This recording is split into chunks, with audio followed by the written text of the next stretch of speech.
everybody, how's it going? Drew Creel here. Welcome to Shred Sessions. Today I have my good pal Elisha Mullins from Miss May I, Extol, Fleshkiller, The Burial, A Hill to Die Upon, War of Ages, all of the bands. At some point, I'm just trying to check off the list. Yeah, you know what I mean? dude. This guy is, to me, like just a metal icon of the Midwest and beyond, really.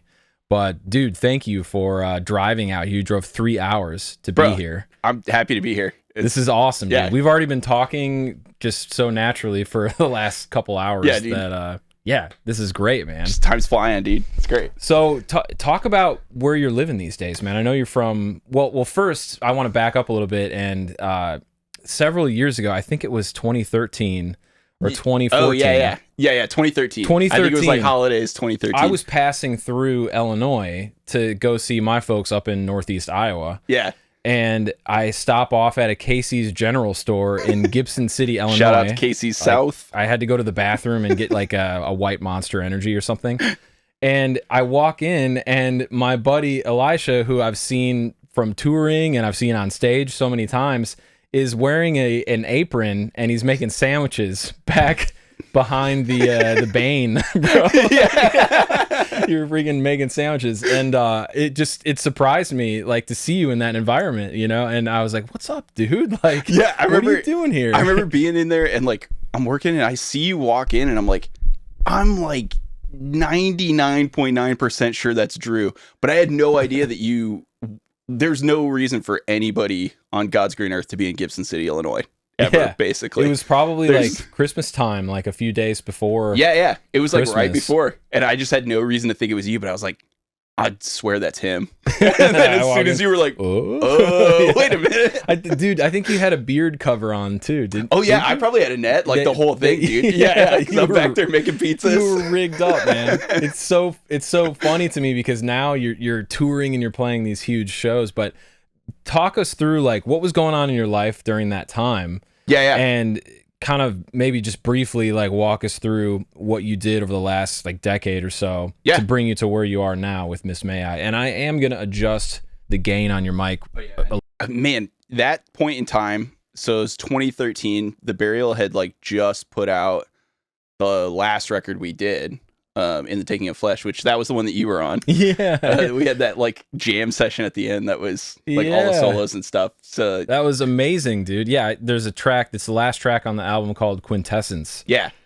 And I was so amazed that you asked me to play on that. And I knew that like, oh my gosh, I have to come up with something good. You know, like I can't mess this up. What's funny is like when I did that, I knew you were like the first guy I wanted to ask because we played a show with you guys on the Quit Your Band and Get a Job tour. Yeah. And you gave me one of your little, you gave me an EP. I think it was the 7 Strings and Mountains or whatever. Oh my gosh. I don't know. And it had so many cool songs on it. I was like, dude, these rip. Like there are so many things. So as soon as was it like fusion stuff? Dude, yeah, it was just like jazz fusion stuff. It was great. Nerdy stuff, it was great, dude. I was stoked about it. That's funny. Cause so I was like, okay, I need to get Drew on this. We're gonna get all our homies to like come do a solo, rip a thing. It's a shred fest. Jack did a solo on it too. Oh, so it's like Jack Daniels. Yeah, Jack did. Yeah. And then James, the other guy from Hope for the Dying. Yeah, there's so many great solos in that song. Like we just crammed them in because we were like, that's all it is. We just want a cool like shred track that's like all our homies. But anyway, that record we had just done, toured on it like a little bit, not a ton. It's a great record, man. It still holds up. Man. I listened to it the other day at the gym, and I was like, this is recorded so well. Thank you, man. Yeah. I really appreciate that. For me, it was one of those things. It was a long time coming, and we did that record with Josh Schroeder. So he up in, I think at the time he was still in Saginaw. Maybe he's still in Saginaw now. But anyway, he's done a ton of stuff since then. That's just like great. But he's Josh Schroeder. Yeah, great dude. He did.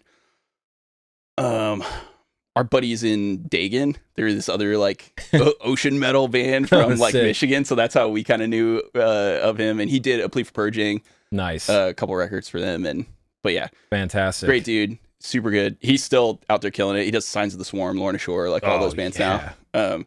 Did Caleb play drums on that record? He did. Yeah. The drumming is fantastic, and it's not programmed. It's he physically played that stuff. Yeah, that's him playing. And Wow. like we did more sampling on that one than we did the first one, the Lights and Perfections. That one is like pretty raw, and Caleb did that in like 9 hours, 10 hours What a of like monster. actual tracking, and he was like 16 at the time. What a It was monster. insane, dude. He came in like pinch hitting so hard on that. But Oh gosh. yeah, that was the first time we worked with Josh, and then the second time was in Taking of Flesh. But yeah, it was a fun, very formative experience for me, because there was a lot going in. I'd never really worked with like a real producer before, so like I was sure like, oh, I'm a great guitarist. No worries. 2012, I think I'm awesome. Yeah, dude. I'm coming in to play riffs that I'm like pretty sure I know. It's tight enough for playing live. Yeah. In my mind. And it took me a month to track guitars for that first Burial record that I did. Gosh, because I was just so sloppy, and like I didn't know it. I had no like bounds to like know that I was that sloppy until I'm sitting there with Josh, and he's like, "Nope, do it again. Nope, do it again." Wow. And I was like, my ego's just like melting. Yeah. It's all like, and there was one point, I tell this story all the time because it's lived in my head rent free since 2012. I go to hit a take, and I thought it was good. I thought it was fine. I'd worked on it. I'm sitting there just like dying, and I'm like, I just see him delete it, and I'm like, I thought that take was okay, and he's like, this isn't Random OK Studios. Because at the time he called it like Random Awesome Studios. This isn't Random OK. This isn't Random OK Studios, and I was like, oh, you're right. Dude, those experiences are brutal, man. Yeah. And he was like, he's like a super chill guy, like really funny. So he was kind of like politely jibing me a little bit, and I was kind of being Baby Huey about it. But like, dude, I've had to address some of those things with my picking, like using smaller picks, like going back to the Jazz 3. Yep. And I used this huge Dava pick for a while, and I'm playing like Archspire and like Hate Eternal songs just to try to get better at guitar, and and I'm just like, I'm not as good as I thought I was, and there's more articulation, and I need to pick lighter first of all. There's way too hard. Yeah, there's spots, and that's like the weird thing too, is there's always like the plus and minus of like when to pick hard and when to pick light, because there's sometimes it's like, oh, you really need that full force. Yep. Down picked as hard as possible thing, but you try to do that on like a really articulate riff, and all of a sudden you've lost everything because all you're hearing is like and the you can build up a lot of tension in your forearm, right? You're just like like cramping out and all of that. Well, that recording experience sounds kind of brutal, man. It was brutal, but it was good. It was absolutely formative, because then I came back for In the Taking of Flesh and was actually an okay guitarist at that point, because I just like beat myself into shape over that. Wow. Like, same thing. I like totally switched the way I pick. I switched everything inside of that year just to kind of come back to something and be like, oh, okay, no, I'm confidently like in the weeds here now. Yeah. Like I know I can hit these parts and actually hit these parts, not go, okay, my half stack's loud enough that you don't know how sloppy I've played that. It's important in metal to play as cleanly as you can. I mean, that's part of the art form, right? Oh yeah, and the standards have just gotten higher. You know what I mean? In 2012, like a death metal band could get out there. You go watch live videos from bands that like I idolized. Growing up, and I'm like, I would rather like jump off a boat than play that badly in some cases. But you're like, but it's just the way things have changed. Like people have this access to your performance immediately, which is good.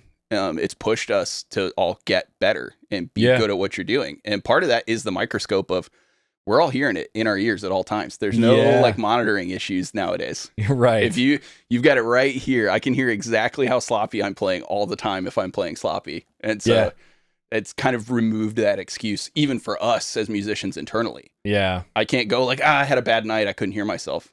Right. It's like, you could hear yourself. The in-ear and you guys have an engineer probably that does monitors for you? Yeah, maybe? So we've got mostly like a self-contained in-ear rack that doesn't really change that much, but we do have a playback guy, our buddy Hook, who like mostly like that's what he does. At least for Miss May I, like that's yo, what's up, Hook? He's great, but he's like mostly kind of babysitting that and making sure nothing Yeah. like craps out on us, or if it does, he's got to run up and help us sort it out real quick. But nice. Yeah. So it's pretty contained. But for me, honestly, the first 2 days of pre-pro, once I get my mix set for those first couple days of rehearsal, I'm almost never going to touch it again for whatever else we do. Yeah. Even between tours, honestly, like when we come back, we're getting ready to go do Australia, and that'll change a little bit because our front of house guy is going to be running our ears from front of house, but that's just because we don't want to fly every single piece of gear we own to Australia. Yeah, jeez. But yeah. Well, dude, let's go back to Gibson City and the general store. Yeah. Sorry, sort of just like trailed us off here. No, that's fine. So you were working on, like, the Burial record had come out. Yep. And how did you get involved working with War of Ages? Because did that happen shortly after that time? That right? was just shortly after that. I had kind of taken a break. The Burial had slowed down a lot, and we'd almost full stop touring because of two things. And our guitarist Todd was getting ready to have a baby, so that slowed down touring a little bit. We still did a couple tours over the summer, one of which was with Hope for the Dying. And so that's how we kind of got connected with the Hope for the Dying guys. It's how I hung out and knew Jack pretty well because of that. And then my mom had passed away in October of that year, and I needed to come home and just like help sort things out with my family. Yeah. And so I basically didn't really know what I was going to do. The Burial was kind of on hiatus. Everything was on pause. And then that summer is when... Well, I guess it was like May, like around like getting ready to do Face Down Fest, that sort of span of time.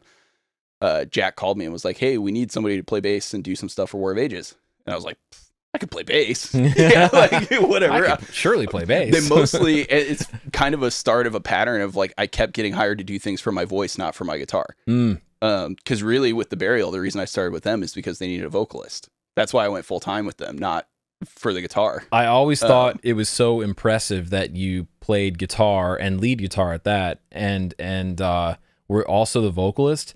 And to me, that stayed in the back of my mind for years, and I was like, I need to be able to do that one day, dude. And so with Zaphon, I was like, that's how it's going to be a real death metal band. So much more metal. It's so much more metal to just have the dude who can't move anywhere because he's got he's just up there screaming, barking classic. Away. I always think of that like the Eric Rutan Hate Eternal situation where you got three guys on stage and one of them's glued to that stand because he's not going anywhere. Dude, his guitar playing is so abrasive. But it still remains like articulate. Yep. And if you watch his technique might not be like super perfect, like what you would expect. It's very like caveman style guitar. I mean, his fingers are like sausage fingers, just like, and they're just going insane. But if you watch some of the footage from, I want to say it's like 2003, the I Monarch tour with, I think Derek Roddy is on drums. That was like peak Hate Eternal for me. That is some of the most devastating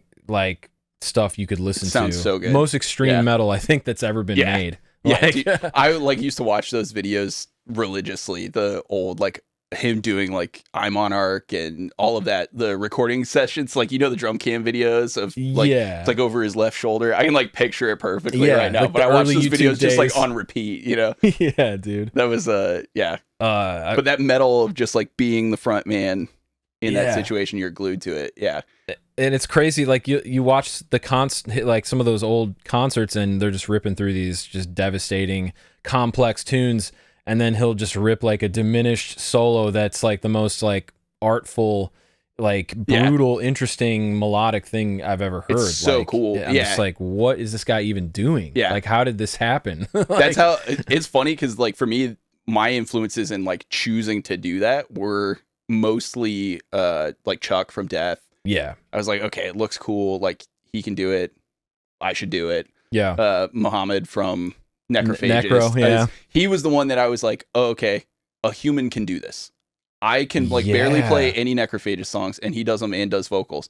I just need to practice more. Yeah. Like if he can do that for them, I can do vocals for the Burial because we're nowhere near as like crazy as far as the riffs go. Mm-hmm. Like, so if he can do it, I can do it. I just need to figure it out. He's just a dude. I'm a dude. Dude, you know, like executing we that can make stuff it happen. live is so like when I recorded the Zaphon material, it like I recorded the guitar separate from the vocals. So then I had to teach myself how to sing vocals. Going back and like learning note for note. That's kind of how it was for Fleshkiller with me, because I didn't write like really any of the riffs. All of that stuff was kind of already baked in. Ole had it ready to rip. Mm-hmm. But then the vocals, I had like some say so and like where it was going, especially, you know, any of the songs that I wrote the lyrics to. But going in, then reverse engineering it and going like, okay, I kind of wrote and performed all these vocals, not even thinking that I was ever going to have to play these songs live. Yeah. Because the odds of us actually doing anything, it was like 3 guys in Norway, I'm in America. Sure. You know, whatever. And that whole story, that's a whole thing in and of itself, like just ending up with them. But you should tell that story, man. How did you get involved with Fleshkiller? So basically, because of the burial. When we put out In the Taking of Flesh, Extol had just put out their self-titled on Facedown. The 2013 record. Yep, the 2013 record. Wow. And so we were the only 2 like metal bands. Everything else was core. like hardcore, metalcore, something of the sort. And so for us, it was a lot of Jason's like mostly a hardcore guy. Mm-hmm. So he's like, I've got 2 metal bands. I've got to cross promote them somehow, you know, whatever. So our stuff, anytime Extol was getting promotion on something, our stuff would be like slipped in the corner or on the back of it. Or like, you know, if you got an Extol poster, you'd get a burial poster on the back. Oh, you know, like cool. little things like that, just to try and go like, hey, here's this young band that's not Extol, but if you like Extol, maybe you like them. Right. And it was kind of something that even Ole noticed. And, you know, he messaged me forever ago. I mean, that would have been like 2013. He was like, hey, you know, saw you guys on the back of our poster. You know? Who are these guys? Yeah, who are these guys? Oh, that's pretty intense. Cool. Yeah, I was like stoked just because I grew up listening to Extol. They were one of my favorite bands of all time. Like the first real metal record I think I really had was Undeceived. Oh my gosh. And I was just like, I was probably like 11 or something, just listening to this going like, what is going on? I think around that time, bro, like I think I'm a couple years older than you. The Burial record had come out, and I think by like maybe the year 2000 was when I was at a friend's house and he had bought it at the Christian bookstore. Yeah, it was just that where you would buy POD CDs and you know music that, you know, if you grew up in a religious family or a Christian family, you go to church with your family, which I think those are generally great things. You know? Right? Yeah. You don't want your kid just buying, you know, a Slipknot CD from Best Buy. Exactly. Like, so you go to the Christian bookstore and there's other cool heavy music to choose from. Yep. You had this safe section of free range stuff that your parents would be like, yeah, hey, there you go, pick anything off that shelf. Exactly. Who cares? Which was really cool. Yep. So I think during that time I was listening to like a lot of Christian rock, you know, I was Skillet, you know, like all that stuff. Yeah. But I went to a friend's house who was like way on the cutting edge of like the heavy Christian stuff. Yeah. And he had an Extol CD. It was the Burial record. And he was like, you could borrow that if you want it. I was like, sweet. And I never gave it back to him. Yeah, because I wore that thing out, man. So yeah, keep going, man. So that's I grew up, loved it. Ole is like a personal like guitar hero of mine. Dude, he's just love remarkable. The way he sounds. He's so good. And I like grew up on that record. And then him messaging me was like, oh wow, that's really sick. Cool. And then out of the blue, I had gotten a message from him in like 2017. So shortly after War of Ages, I started with them in 2014. I did like a couple tours with them and realized it's stuff in my personal life. I shouldn't be on the road. It wasn't like we didn't gel or like they weren't my friends or anything like that. It was, I was running away from problems at home by trying to be on the road. So I stepped back, went back home, and I basically put my guitar in the closet until 2016, 2017. Oh my gosh. So that was from 2013 until 2016? Yeah. 2013 to 2016-ish, somewhere in that span of time. I didn't really touch music. And what were you doing during that time? I went home. I got married. My girlfriend at the time, now my wife, was so supportive and like helpful to me through my mom passing away that there was just this thing that I was like, nothing else really matters. Whatever I'm doing, I need to sort this out first. Yeah. Like wherever else I go, I need to figure out like my home life here is the thing that's solid and kept me like grounded and not totally going off the rails here. So like I need to shore that up even more. Yeah. Like that needs to be something that's long term. And I came to an awareness that like, no, I need to marry her. And so like it kind of had that like epiphany sort of like on the road. Like I came home, we got engaged on July 3rd, maybe. And like the day before we were supposed to play audio feed with War of Ages. Like Sick, her and I dude. got engaged because I was just like, I can't wait. Like we gotta go get married. And so between That's then awesome, and man. January, I got married in January and just like worked a normal job. I worked in a warehouse, like drove a forklift, like did the sort of like Midwestern normal thing, forklift certified, baby. But did all that for Heck yeah, dude. for like a few years. That took us out to Kansas City. She had some family out there that we wanted to be close to, and so we moved out there. I started working at the Guitar Center warehouse in the Musician's Friend warehouse, driving a forklift, doing the same thing. Nice. And it was cool. Pallets of Schecters, dude, stacking just them. so many. Yeah, dude, and like all these massive like PA speakers. Eventually, A few broken Gibson Les Pauls. Yeah, Throw them in the dude. dumpster. You know? so many. Sorry, bro. No, it's real. So I eventually moved up to, I worked for the private reserve, like Musician's Friend private Whoa. reserve, and was like helping inspect like inbound guitars. Nice Because they guitars. realized, they were like, oh wait, this guy like knows guitars. Like we need somebody to come inspect these guitars. You should Yeah. come do it. That way they don't get sent back all the time. Exactly, You dude. know? And that's what like, so we were kind of the front line of looking through if a guitar over the cost of $2,000 gets shipped to Musician's Friend. Now, and this isn't Musician Friend advertising or whatever, but they would get that. Somebody like me would open the box, go through, make sure, is there anything wrong? Are they good to go before we put it on the shelf? So Yeah. it's just this basic level of quality control stuff. And there's a lot of guitars I just wouldn't buy without touching. Yeah. I didn't, having gone through that experience. There's a couple of brands that you're just like, oh yeah, their QC is insane. Oh, absolutely. But anyway, that's a whole nother thing. But Yeah. I did that for a while, and then 2017, out of the blue, Ole hits me up, and it's like late 2016, early 2017. He's like, hey, would you want to do vocals on an album for me? And I was like, yeah, sure, of course. Like, what's it sound like? And he sent me demos, and I'm like, this sounds like, It's going to be good. yeah, it sounds so good. You say his name, Ole Bord? Yeah, Ole Bord. Bord. Yeah, Okay. yeah. And the I'm Norwegian sure there's like a pronunciation. I'm still probably butchering that, but like there's that's as close as I've been able to manage it with the Anglo tongue. Yeah. That's amazing, dude. Yeah, his guitar playing is crazy. Like I just listened to the 2 new Extol songs. Oh, and yeah. He's got some solos in those tunes, and it's just fantastic. Like they have their own kind of original sense of harmony too. Yep. He's a super product of the 70s prog. Like that, like he's a child of like the Yes and like the He's Rush been playing and like guitar, that. or he's been playing music since like he was 3, Yeah. according Yeah. to Pater. He's yeah. super good. He's super good, and it's just natural. It just comes out of him. Like the dude never really stops singing. You're just like walking around like doing other things, and he's just like humming a tune, and it's so nice. Yeah, It's like any of like the higher pitch singing that you hear on Extol records, that's Ole. that's all him. Yeah. Yeah. All He's the got same a range. except for Blueprint, because that was all. Yeah, he wasn't in the there for that band. one. Yeah. Yeah. But otherwise, yeah, it's always him. His just sense of harmony and stuff is something that was always influential to me. So as soon as I heard he wanted me in, I'm like, of course, Yeah. let's do it. Being a part of that. So I'm just saying yes, and he's like, okay, cool. Like, where can you record it? And I was like, hey Jack, I know you run a studio. Can I come do some vocals? So that was the first time I drove over to Cape Girardeau, and kind of was at his studio space there. He did all the vocals for that record, and then Ole hit me up again and was like, do you know anybody who wants to mix it? And I was like, I think Jack would do a great job. Oh, And he so, mixed that. So Jack Cool. mixed and mastered that whole thing. Really? No, I think he mixed it, and maybe Jens Bogren did the mastering on it. Yeah. Yeah. But it was, Jack knocked it out of the park. That's still one of my favorite sounding things I've ever been a part of.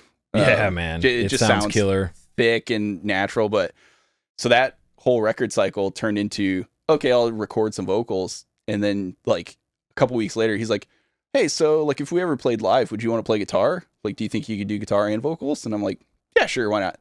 Because in my mind, I'm like, there's no way this is ever gonna actually happen. And then like a week later, he's like, okay, so we're shooting a music video, in April, and we're gonna play some shows, and we're gonna do all these other things. So get your guitars ready. I'll send you videos to learn how this is all gonna work. I'm like, cool. And then it like dawns on me that I haven't played guitar since 2013. Oh no, really? bro. You know, like not in any like serious way. Like I was just playing like You're playing his riffs too. Yeah, dude. And then I'm gonna play like some of the hardest stuff I've ever played in my life. Oh my and, gosh, like, dude. And do vocals. I was getting up at 4 a.m. every day to practice for like 2 hours before I went to work, because that was the only time I had to like really make it happen. So just every morning I was getting up at like 4 a.m. I'd run through the set once just playing guitar, and then I'd do it again with my eyes closed, because I knew I was like, I have to break the physical connection of just looking down all the time, just staring at my guitar all the time. Yeah. Which is like a terrible habit that I'm back into, because I don't do as much vocal, or as much vocally anymore. So I'm just like right back to looking, because old habits die hard. But I really just had to sit there and force myself to like pick a spot on the wall, look somewhere else. Don't look down, because now all of a sudden my posture's gone, and then all my vocals are gone. That's the whole thing. Wow, dude. Yeah. I think a lot of people, like I teach a lot of people guitar. That's what I do for a living. And I have to help people strategize with their practice time, because I work with mainly, guys who play guitar, but they have a full-time job, or a family, and I'm just like, dude, you might have to get up and do like an hour or two before work, and then an hour like in the evening, and find some time on the weekend. Yeah, it depends on what your goals are. Like if you really want to like be grinding and get to a certain level, there's really no time shortcut. Yeah, you did what was required for the gig. Yep, because there's no way you're getting up there. Oh yeah, I'm never gonna bomb this. There's not a chance I'm getting up there to like bomb. Right, like that's not gonna happen. So that you get up, grind it out, make it work. And it's like you can work against yourself too by like maybe doing it too much. But like, for sure.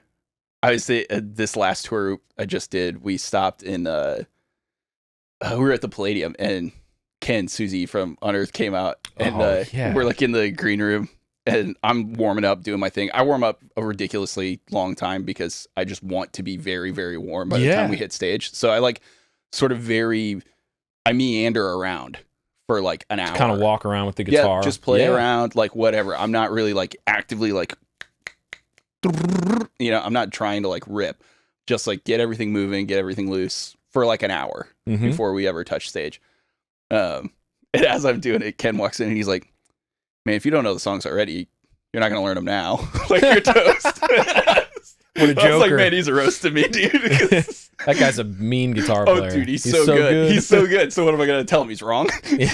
Like, My it's just gosh, so funny. man. But there is like that element of like, just get out there and do it. Like, just do a good job. Yeah. And so there's like, okay, I want to like capture a little more of that too. Like, don't be so like, pressure's on. Like, you got to be good. Like, don't be bad. But it's about finding balance, right? Yeah, finding the balance. Yeah.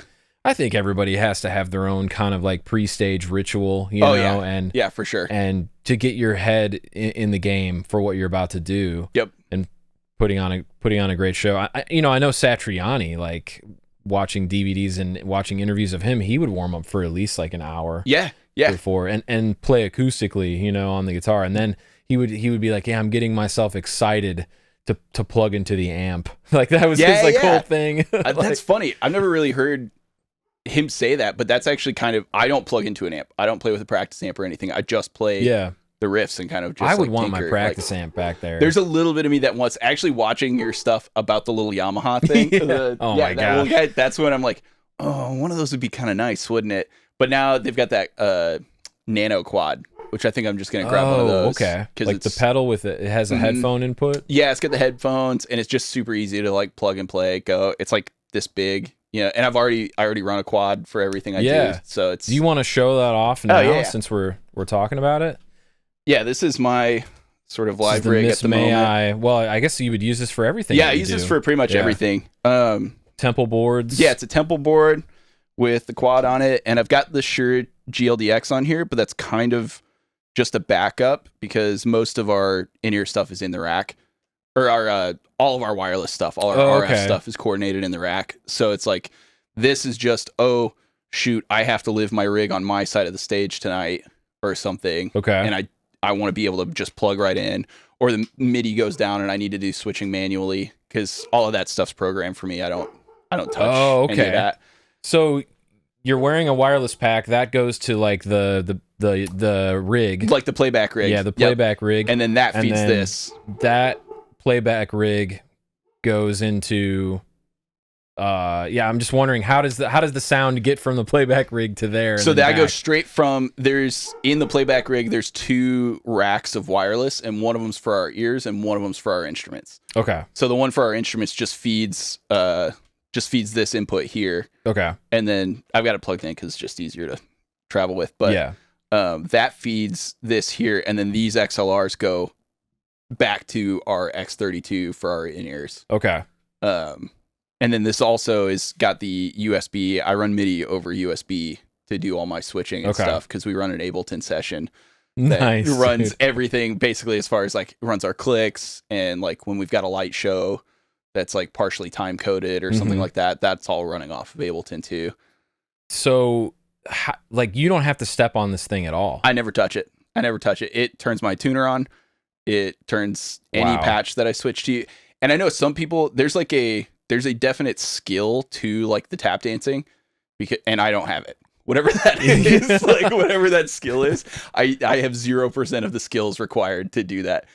I wouldn't want to, man. And in fact, like I played a show recently where I'm doing vocals, playing guitar, and having to play solos, and to like switch amp channels and turn the delay on. It was like a thing, man. Yeah, to go through all of it. It sucks, because you're like, okay, I make one wrong step, and then I have to calculate, okay, I've stepped on the wrong thing, now I have to step again.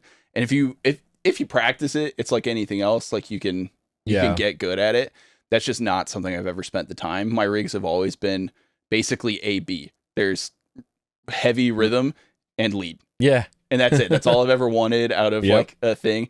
But then with Miss May I, there's a lot more stuff going on that I wanted to be able to replicate. It's probably clean guitar. There's clean guitar. Yeah. There's a lot of harmonized stuff, and the quads harmonizer is actually like really good. Mm-hmm. So I wanted to make use of that in the sense of like, okay, like I want all the leads to have the harmonies that they need to have. So there's a lot of switching going on, and like octaves and stuff happening that I wouldn't have normally maybe bothered with before. Yeah. But that's part of the standard going up, right? Like same thing as like me playing tighter is a necessity because it's not 2006. Like I also want it to be able to like, no, actually I'm capturing and replicating those tones to some extent.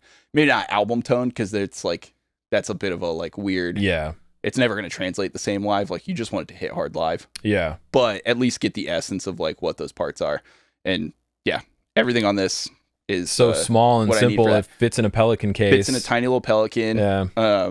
Everything runs, and I could like move more. Like I run this the Chalk system on it. BC7. Yeah, which just helps keep it clean and safe and all that. It's a Temple audio board, which has all the screws, so it's all like it's not going anywhere. It's rock bro. solid. It's not going better anywhere. Than Velcro if you're touring and stuff like that. You need something. I mean, this has survived a ton of abuse already, even though it's kind of a relatively new rig for me. You probably dusted it off, don't you? Like with a. Oh yeah, it looks clean. I've got my little you got a little rag. Little microfiber rag that I put in there every night. You know, kind of try to keep it cleaned up a little bit. No stage dirt on this board. No, and that's honestly another reason why I didn't want to step on stuff.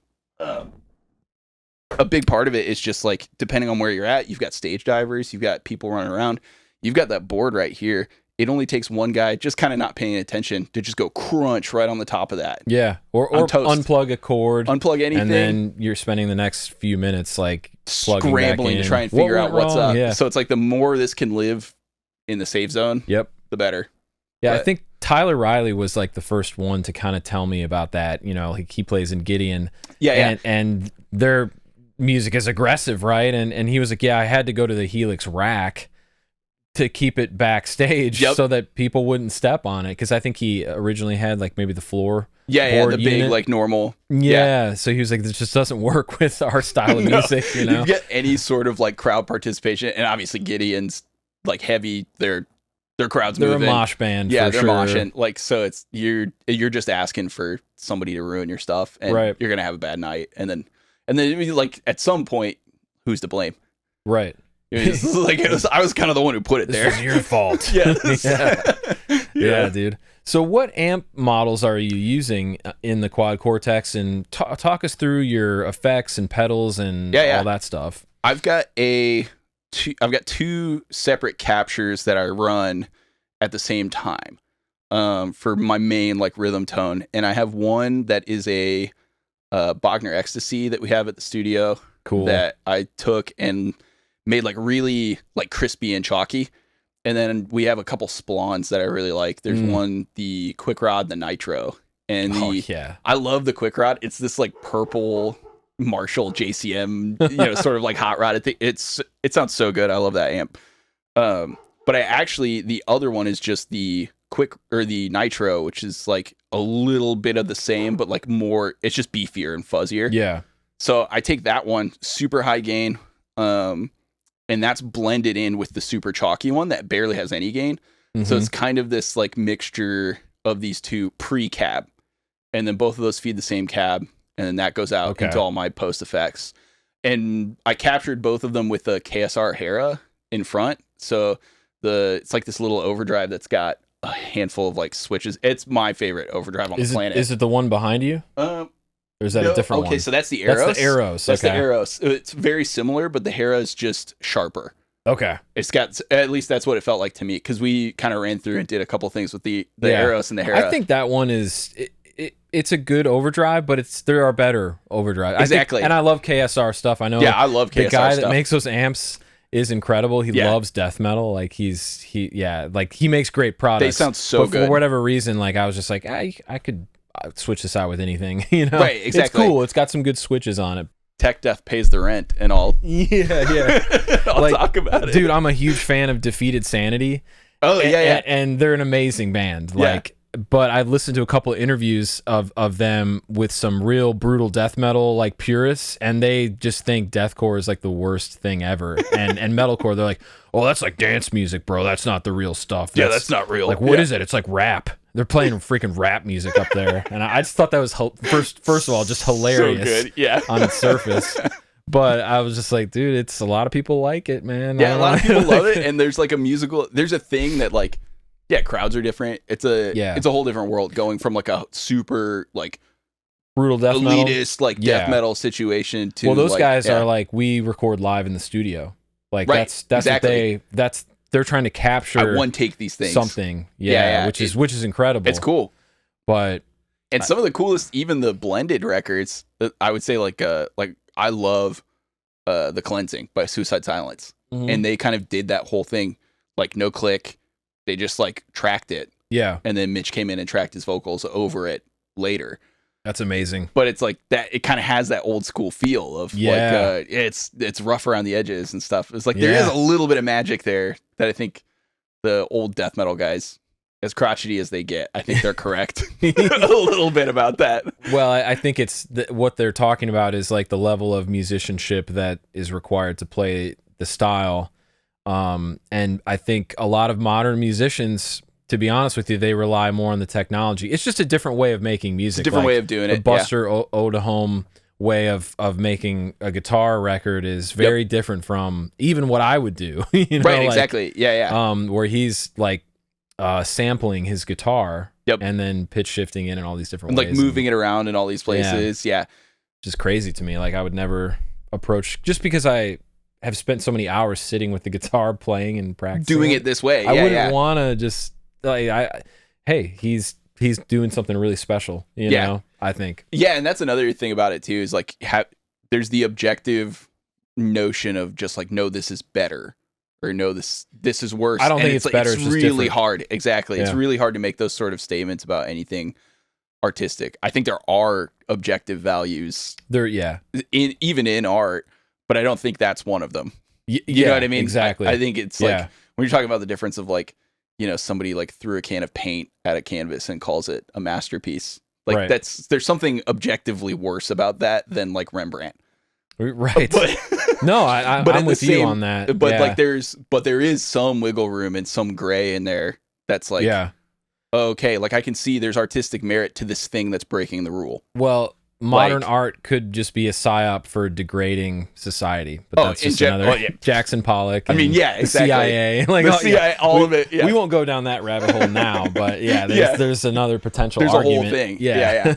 all the postmodern writers like Foucault that wrote a lot about art and aesthetics and stuff too. That kind of have some of that blended in there too. But that's. We used to make beautiful architecture, you know. Right, exactly. And go drive through Illinois, you won't see any. Nope. You like windmills? We got windmills. Yeah, we got some giant white windmills that kill birds. Yeah, just kill everything. But we were talking about gear just a little bit ago. And I just want to know, do you miss playing through a tube amp on stage with a cab? I sometimes miss the reactivity of an amp. So like every now and then there's like just something that happens where there's a certain spot on stage that makes a certain noise and stuff. And you lose a lot of that with the whole dead stage thing. Because everything we run is dead. Like there's no cabs on stage. There's no anything. Right. Side fills if the room's big enough. But you guys are playing big enough concerts with line arrays and different front fills and like stuff so that if you're a fan, like you're not gonna miss anything. Hear it, really. Yeah. Unless, we're playing somewhere like particularly small for like a one-off or something like that, or whatever, 9 times out of 10. But even then, like like with War of Ages, we still bring cabs just in case, because we've had shows where we're like, well, okay, so good example, we did a run in 2022 with Impending Doom and Oh Sleeper, and it was just like a few days in Texas, and everybody was dead stage. We were all dead stage. We played a few nights, and then the last night was at this tiny little place in Corpus Christi. I think it was Boozers in Corpus Christi. Boozers, brother. Boozers. Like, it says it's like a 100 cap room. It's like a 45 cap room. There's gosh. You got Impending Doom. Oh, dude. And it was packed because obviously they way oversold it for what it is. Gosh. But there was like nothing as far as the PA goes. And so War of Ages, we're like, hey, we still carry cabs every now and then for such a time as this. Well, it's kind of a bummer that you have to bring them out and in your trailer, and I guess it uses gas. Some of your gas they money. Just live there. We don't even think about them most of the time. But then when it's like a show like that, we're like, hey, we're gonna sound sick because there's no line array here, and then so immediately. You get the cabs out. Doom and Oh Sleeper were like, yo, can we run those cabs? And we're like, yes, please run the cabs. Yeah, dude. Well, we all need cabs tonight. That's something I've gone back and forth, and I plan on making a YouTube video about this, but if you're in a metal band and you're playing small local shows, I do think you still need a tube amp and a cabinet. Or a digital rig that feeds a cabinet. You at least need a 212. Because I've watched smaller like deathcore local bands using like an IEM rig with no cabs on stage, and it kind of sucks the life out of the room. It's all gone. Yeah, you don't hear anything, like it's not moving the air. Cymbals, you get a lot of cymbals. It's just cymbals. I went to the show with Caleb in 2013. Like we had just finished a tour, and we were actually on our way home. Like shouldn't have even like been bothering with like field trips, but we were like, oh hey, we have to go to the show because it was Origin, Decrepit Birth, Cattle Decap, Aborted. Oh my gosh. Battlecross, and Rings of Saturn. Oh it was absolutely stacked. Floor show in Portage, Indiana at a bowling alley, the Camelot Arena. It's like this crazy thing. Bro. Packed, like tons of people there. Floor show, 0 stage, 0 line array. Every band had amps and cabs, except I think Rings of Saturn. And it was like, you could tell it sucked for them. Like they were great. They were good at what they did. But it was like, as soon as Battlecross rolled out with like half stacks, just like 6505s, you're like, oh, there's the guitar. Yeah. And that's just like that was way back. So that was way before everybody started doing dead stage. They were kind of ahead of the game on that. But I've seen, I think a lot of up and coming deathcore, metalcore bands, they get the quad Cortex and then they play these small clubs with no cab. And to me, it's not the move, personally. But what you're doing is you have a front of house engineer. So he's going to make sure he's got everything to make sure that the guitar is coming through, you know, and everything is dialed. So yeah. And even then it's still, like you said, it's 100% not the move. If you're not in a situation where you're confident that what's coming out front of house is going to be significantly louder than the drums, not just like a little bit louder than the drums, because you can even there was a club I saw. Well, it was still like early Dead Stage, but I think it was Catatonia I saw, and they were like very early Dead Stage band, and they played right before Opeth. How was that? Oh, they were great, like musically, but the night and day difference of having the cabs in the room versus not, even at like a relatively large club. Oh, when Opeth rolled out with their cabs? Rolled out with like old school tube amps, you were like, oh, okay. Yeah, there's the guitars. There's something there. Yeah, there's something there. And now that's also changed with the times. More venues are moving to systems that can support a dead stage because so many bands are doing it. Yeah. Whereas, like, I mean, this was probably 10 years ago, 15 years ago, I saw that. So it's like venues hadn't even really caught up. Yeah. To the fact that most people are going dead stage. A lot has changed. I think the PA systems have gotten a lot better too. Oh yeah. Yeah, way cleaner. Cleaner, yeah. Yeah, way cleaner, way louder for everything. More highs, more lows. Yep. I think is definitely power got a lot cheaper. It got a lot cheaper to buy massive power amps. 1,000 watt or 2,000 watt speaker that's this big. Yep, huge, and you've just got racks and racks of these amps that would have taken up way more space before too, because everything's like moving to solid state Class D. Like, so you've got tiny little racks that can do like whole PAs now, whereas that would have been an amp this big. Yeah, dude. And you'd need like 20 of them to like actually make the speaker system work. Like, gosh, man. My experience with the quad Cortex has been really limited. I got to see Knocked Loose, so I heard their quad Cortex. Yep. And then there's another band based out of Chattanooga called Ritual Killer, and their guitar player uses the quad. And the tone for both of those bands, like, it sounds like static almost. Yeah, Knocked Loose. It's so aggressive, harsh, and And I think in the mix it probably works, but that is something I've noticed about the quad Cortex is like it doesn't sound like an amp to me. I mean, I'm talking specifically the high gain tones, but what has your experience been? So like with that? I think my workaround is kind of what has helped me solve that. In blending a low gain with a high gain situation, the low gain is actually like most of the tone. Like this kind of low gain sound is most of the tone. So you're still getting more fundamental note. You're getting more of this in there. I think what I'm talking about is note definition. Yep. You know, which is kind of missing from those tones. And Joe, if you're watching this, your band rules, man. Your tone is sick for what you guys do. But I for the stuff that I play, I would want a little bit more traditional amp, high gain amp sound. Right. I'll have to. We'll plug you up later and let you mess with it sick. So you can get a feel for it, because there is something about that, and just capturing yourself. I think that's one of those things that a lot of guys don't do when they pick these up. Is they're looking online, and it's cool because you've got a whole like almost like social network of people posting their stuff. Sharing. So once you've got like the cloud thing set up, you can go grab anything from anybody, because if they post their stuff and they're like, hey, check it out, like here's my public list, you can take any of these amps. Have you done that yet with your tones? I haven't. I really want to, because I want to organize them a little bit and just have them up there as like a, just a cool thing for people to be like, hey, I have a quad. I want to learn, these Miss May I songs or something. Like, I think what's Elisha doing with them live? Would like, appreciate that. Yeah. Yeah. So maybe I'll have to actually like do that, because I've kind of just been doing the thing where I'm like, I just make them and it lives here. This is the only place it exists. If you get around to doing that, let me know and I'll put it in the description box of this video so people can get your tones. You know? Sick. I'll do that, because it's fun. It's fun to be able to like share that and be just look through. Hey, here's what I'm playing. Like, you might even be able to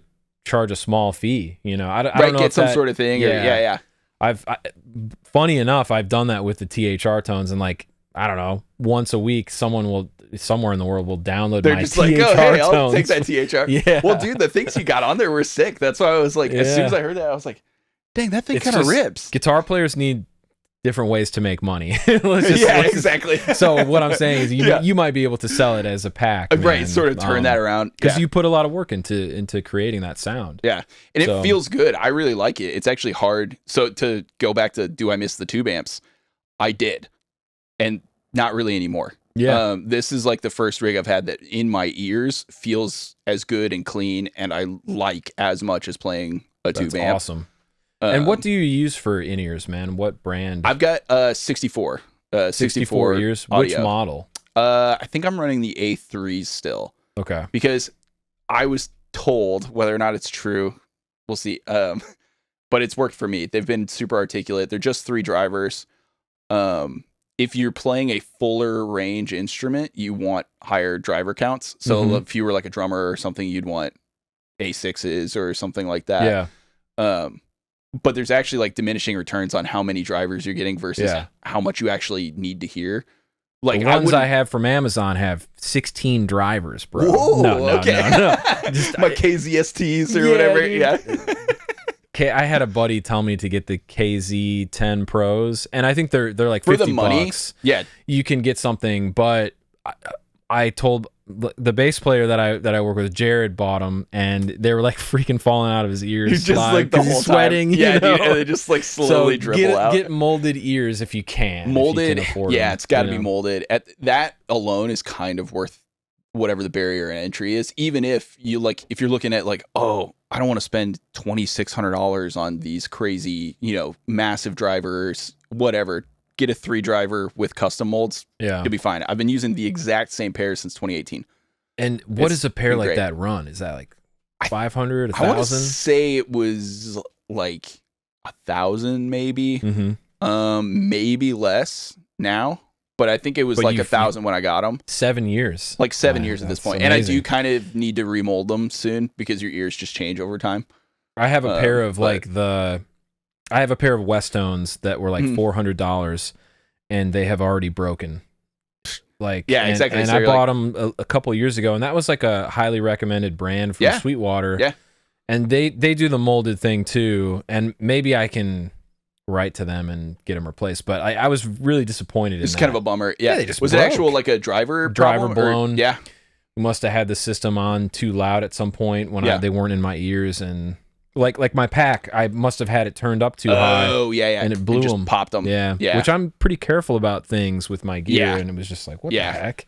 Especially the ears, man. I'm so anal about like double checking that I'm never over half on my pack because I'm like, I don't want to blow just accidentally like blow my own ears out. Like you can hurt yourself, and then cool, I just can't hear out of my left ear ever again. Like that's it's like sick. No, it's great way to end the night. Crazy how loud those can get. Let's talk about your guitar, man. Yeah. You're a Kiesel artist, right? I am a Kiesel guy. I've been with them since I started with War of Ages full time in 2018. So awesome, that was kind of, I bought a Vader to do Fleshkiller. So I have that. I have a 7-string Vader that I bought to do that Fleshkiller record and like that whole cycle and touring with them. And then Jack got me hooked up because he's been with Kiesel since before they were Kiesel. Like back when they were carving. Yeah, he's got some sick old carvings at his house that were like DCs. Yeah, dude. Like, he's got an old blue DC that looks. It's just sick. It's everything you want in like an old 80s. Looks like something Jason Becker would be playing. Yeah, heck yeah, dude. But he got me hooked up with them when I started playing bass for War of Ages, and then as soon as Miss May gave me the call. And I have had a couple different guitars from them in that span of time since I helped write stuff for War of Ages. And but as soon as Miss May was like, hey, we need you more. I was you joined the band as an official member, right? Yeah. Like you're in the band Yeah, now. I'm in the band now. Yeah. That started kind of I guess like early 2024 would have been like when I sort of officially did that. Okay. I've been with the guys and like hanging out, doing shows with them since like early 2022. Oh, wow. So it was a kind of a short period of time, but it was actually, it was again, because of Jack. They had talked to Jack about coming and doing a fill-in spot on that Fall of Ideals tour. Okay. And Jack, it was so long. It was like 72 shows or something like wow. that. Crazy long. And over the course of it, that's like not including off dates. I think by the time it was all said and done, including travel, it would have been like 80 something days. Wow. And I was down to do it because Jack was like, oh, hey, I'm like getting ready to have my first kid, like the last week of that tour. Yeah, you don't really roll out. Yeah, he's like, I don't think I can go have like this super long tour like right as I'm about to have my first kid. And so Jack asked me, like, hey, would any of you guys want to do it? And I'm like, yeah, sure, I'm down. Like he kind of hit up the group chat and was like, hey, Steve, Elisha, like either of you guys want to do this? And I was was like, dude, I'll do it right now. Like, where am I going? You know? And he's like, okay, cool. I talked to Justin, who, he called me and was like, hey, can you play these songs? And I was like, I think so. And he's like, cool. Well, we're leaving in like 2 weeks. So if you can do that, that'd be cool. I was like, cool. He sort of passed me to Ryan and said, hey, see what Ryan needs. Ryan's like, I need you to play some videos of you playing these couple solos. And then if that's cool, then we're good. And so I spent like a day just like beating myself to numbness in my fingers, learning a couple of those solos. And then oh my God. I was like, it's got to be perfect before I send the video. And now looking back on it, I'm like, I spent way too much time on that. I should have just, not that you shouldn't do a good job, but that like I was like looking for like a studio level. This is perfect. It could be on an album take. Yeah. And it was like, that is not what they were looking for. They were looking for like general competence. Like, can you learn all of these songs? Yeah. I was like, oh, yes. Sorry, I misunderstood. Yeah, no. Like having a standard of excellence is super important, man. And I think that says a lot about who you are as a guitar player. What is the process of learning tunes? Are you using like a slow downer thing? Or do they have tabs for this material? So a lot of this stuff they had tabs for, just because they had been working with Sheet Happens for a couple different records. Cool. So I was able to like just get some tabs for like the newer stuff that they had. Some of the older stuff was just go back and figure it out. You know what I mean? They didn't even really, like 2022, we didn't have like, what's that, Moises or whatever those like AI Moises apps are? Yeah, where you can sort of like separate stems. That didn't really exist.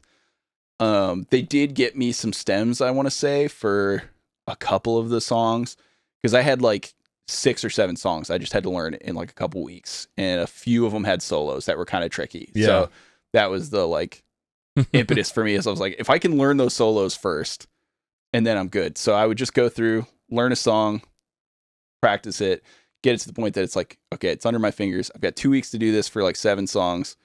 If I do this in a week, then I've got all the songs learned by the end of the week. And the next week I can just play all the songs in the set over and over and over again. Yeah. And just like really grind that out to the point where it's like muscle memory. Dude, it's such a skill to be a fast song learner, especially if you get an opportunity dropped on yourself, you know. Yeah, to be able to say yes. Yeah. To like somebody gives you a chance and you just say, hey, can I say yes? Do you know who Shane Gibson is? Oh, that name sounds super familiar. He's no longer alive, but he is an incredible guitar player. Okay. One of the greats from like the 2000s. He got invited to play with Korn when Brian Welsh left the band. Yeah. And I think he had 48 hours to learn a Korn set. Oh my So he stayed awake for 48 hours. And he documented the process, and he's like on the tour bus with Monkey, and Monkey's like, yeah, that's correct. You know, he's like, he's very like, doesn't care, you know? Yeah. Like just learn, you know, so it's literally him learning the songs like minutes before getting on stage, and there's like thousands of Korn fans. Oh my gosh. Like, so that's what like, that reminds me surreal. of. Yeah, dude. Because you're just like, man, I really hope this works. Yeah. And then he's up there. I think just grind away. I think he murdered the set too. I think right, just killed it. Did a great job. Yeah. That guy is. He had a song called "The Emo Village Pillage," and it's like just shred guitar, just insane. Did he play for Steve Vai for a while? Maybe. Or there was I felt like there was somebody who was connected to Korn that somehow like either played for Steve Vai or was like adjacent to that as like an instrumental Gibson was guy. like an interesting guy. Like I think I found out about him. He was like early YouTube, you know. And right. Yeah, I found that Emo Village Pillage song because I was like a metal guy. Yeah. You know? You're like, freaking emos. So lame. Hate skinny. those guys. Yeah.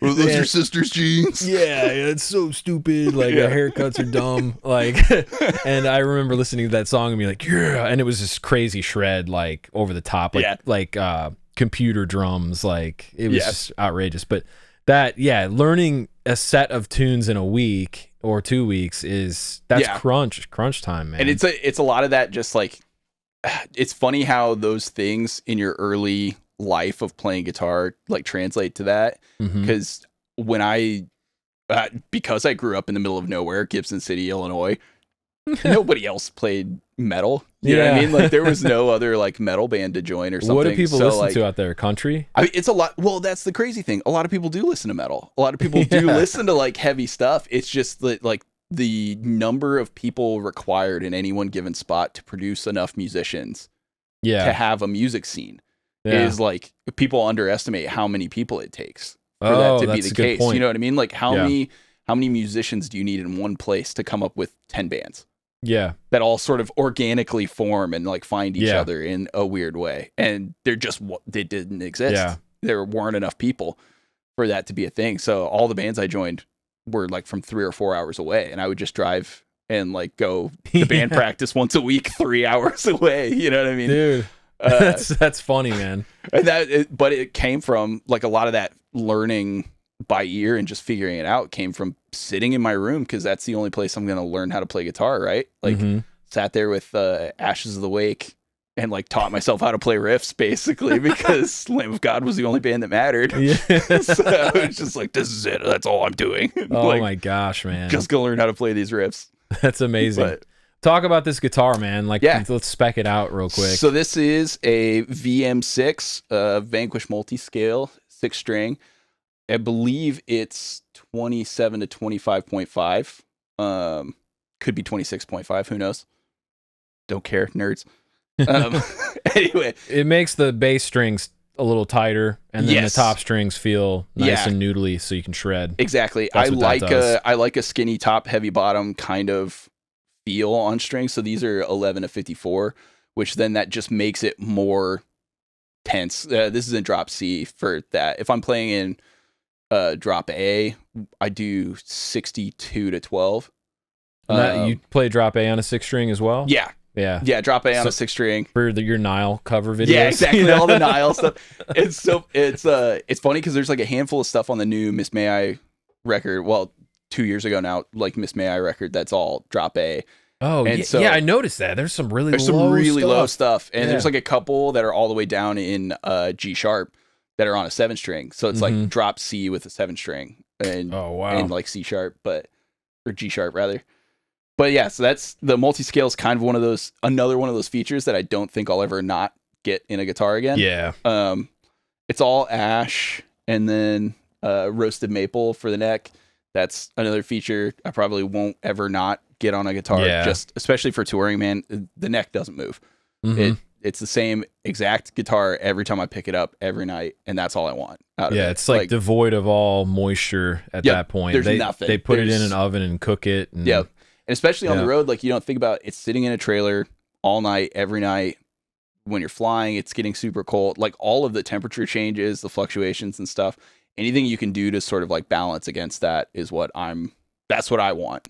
Yeah. And then the body is all chambered because vis-a-vis my forklift days, I have plenty of lower back issues like every other, every other guy. And so as light as I can make my guitars, it's what I want. And so that guitar is amazingly light. It weighs like nothing compared to most guitars. And that's by design. I was very specific about like, I want a guitar that weighs less than like anything really as possible. That first Vader I got from Kiesel was chambered as well. And I got it specifically again, cause I had some back issues at the time, that it was less than 5 pounds. It's 4.4 something. It's insanely light. That's a headless guitar too, right? It's a headless. So that one's way lighter even than this one. But these are, I want to say they're under 6 pounds. This is like 5 pounds. That's maybe. Amazing, dude.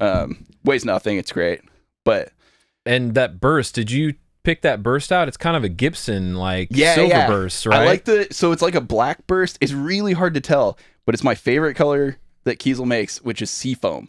It's like it's like a seafoam, but it looks white. It looks kind of silver, like depending on the light. It is like it looks totally different. So I get people all the time. They're like, "Oh yeah, that white burst is cool," and I'm like, "Look closer. It's like a seafoom." Right now, it looks like a Gibson silver burst, just like straight silver burst, which I do love. Yeah, I love a good like silver burst or like any like the old tobacco burst guitars. Like I love that look, but it's kind of got that with the seafoam and the raw tone. The raw tone is mostly another one of those things that just keeps it looking fresher longer, in my opinion, like on the road. I was kind of wondering how that would fare on the road. The raw tone thing. It works great. It holds up good. The only thing you can ever see is just where my pinky touches.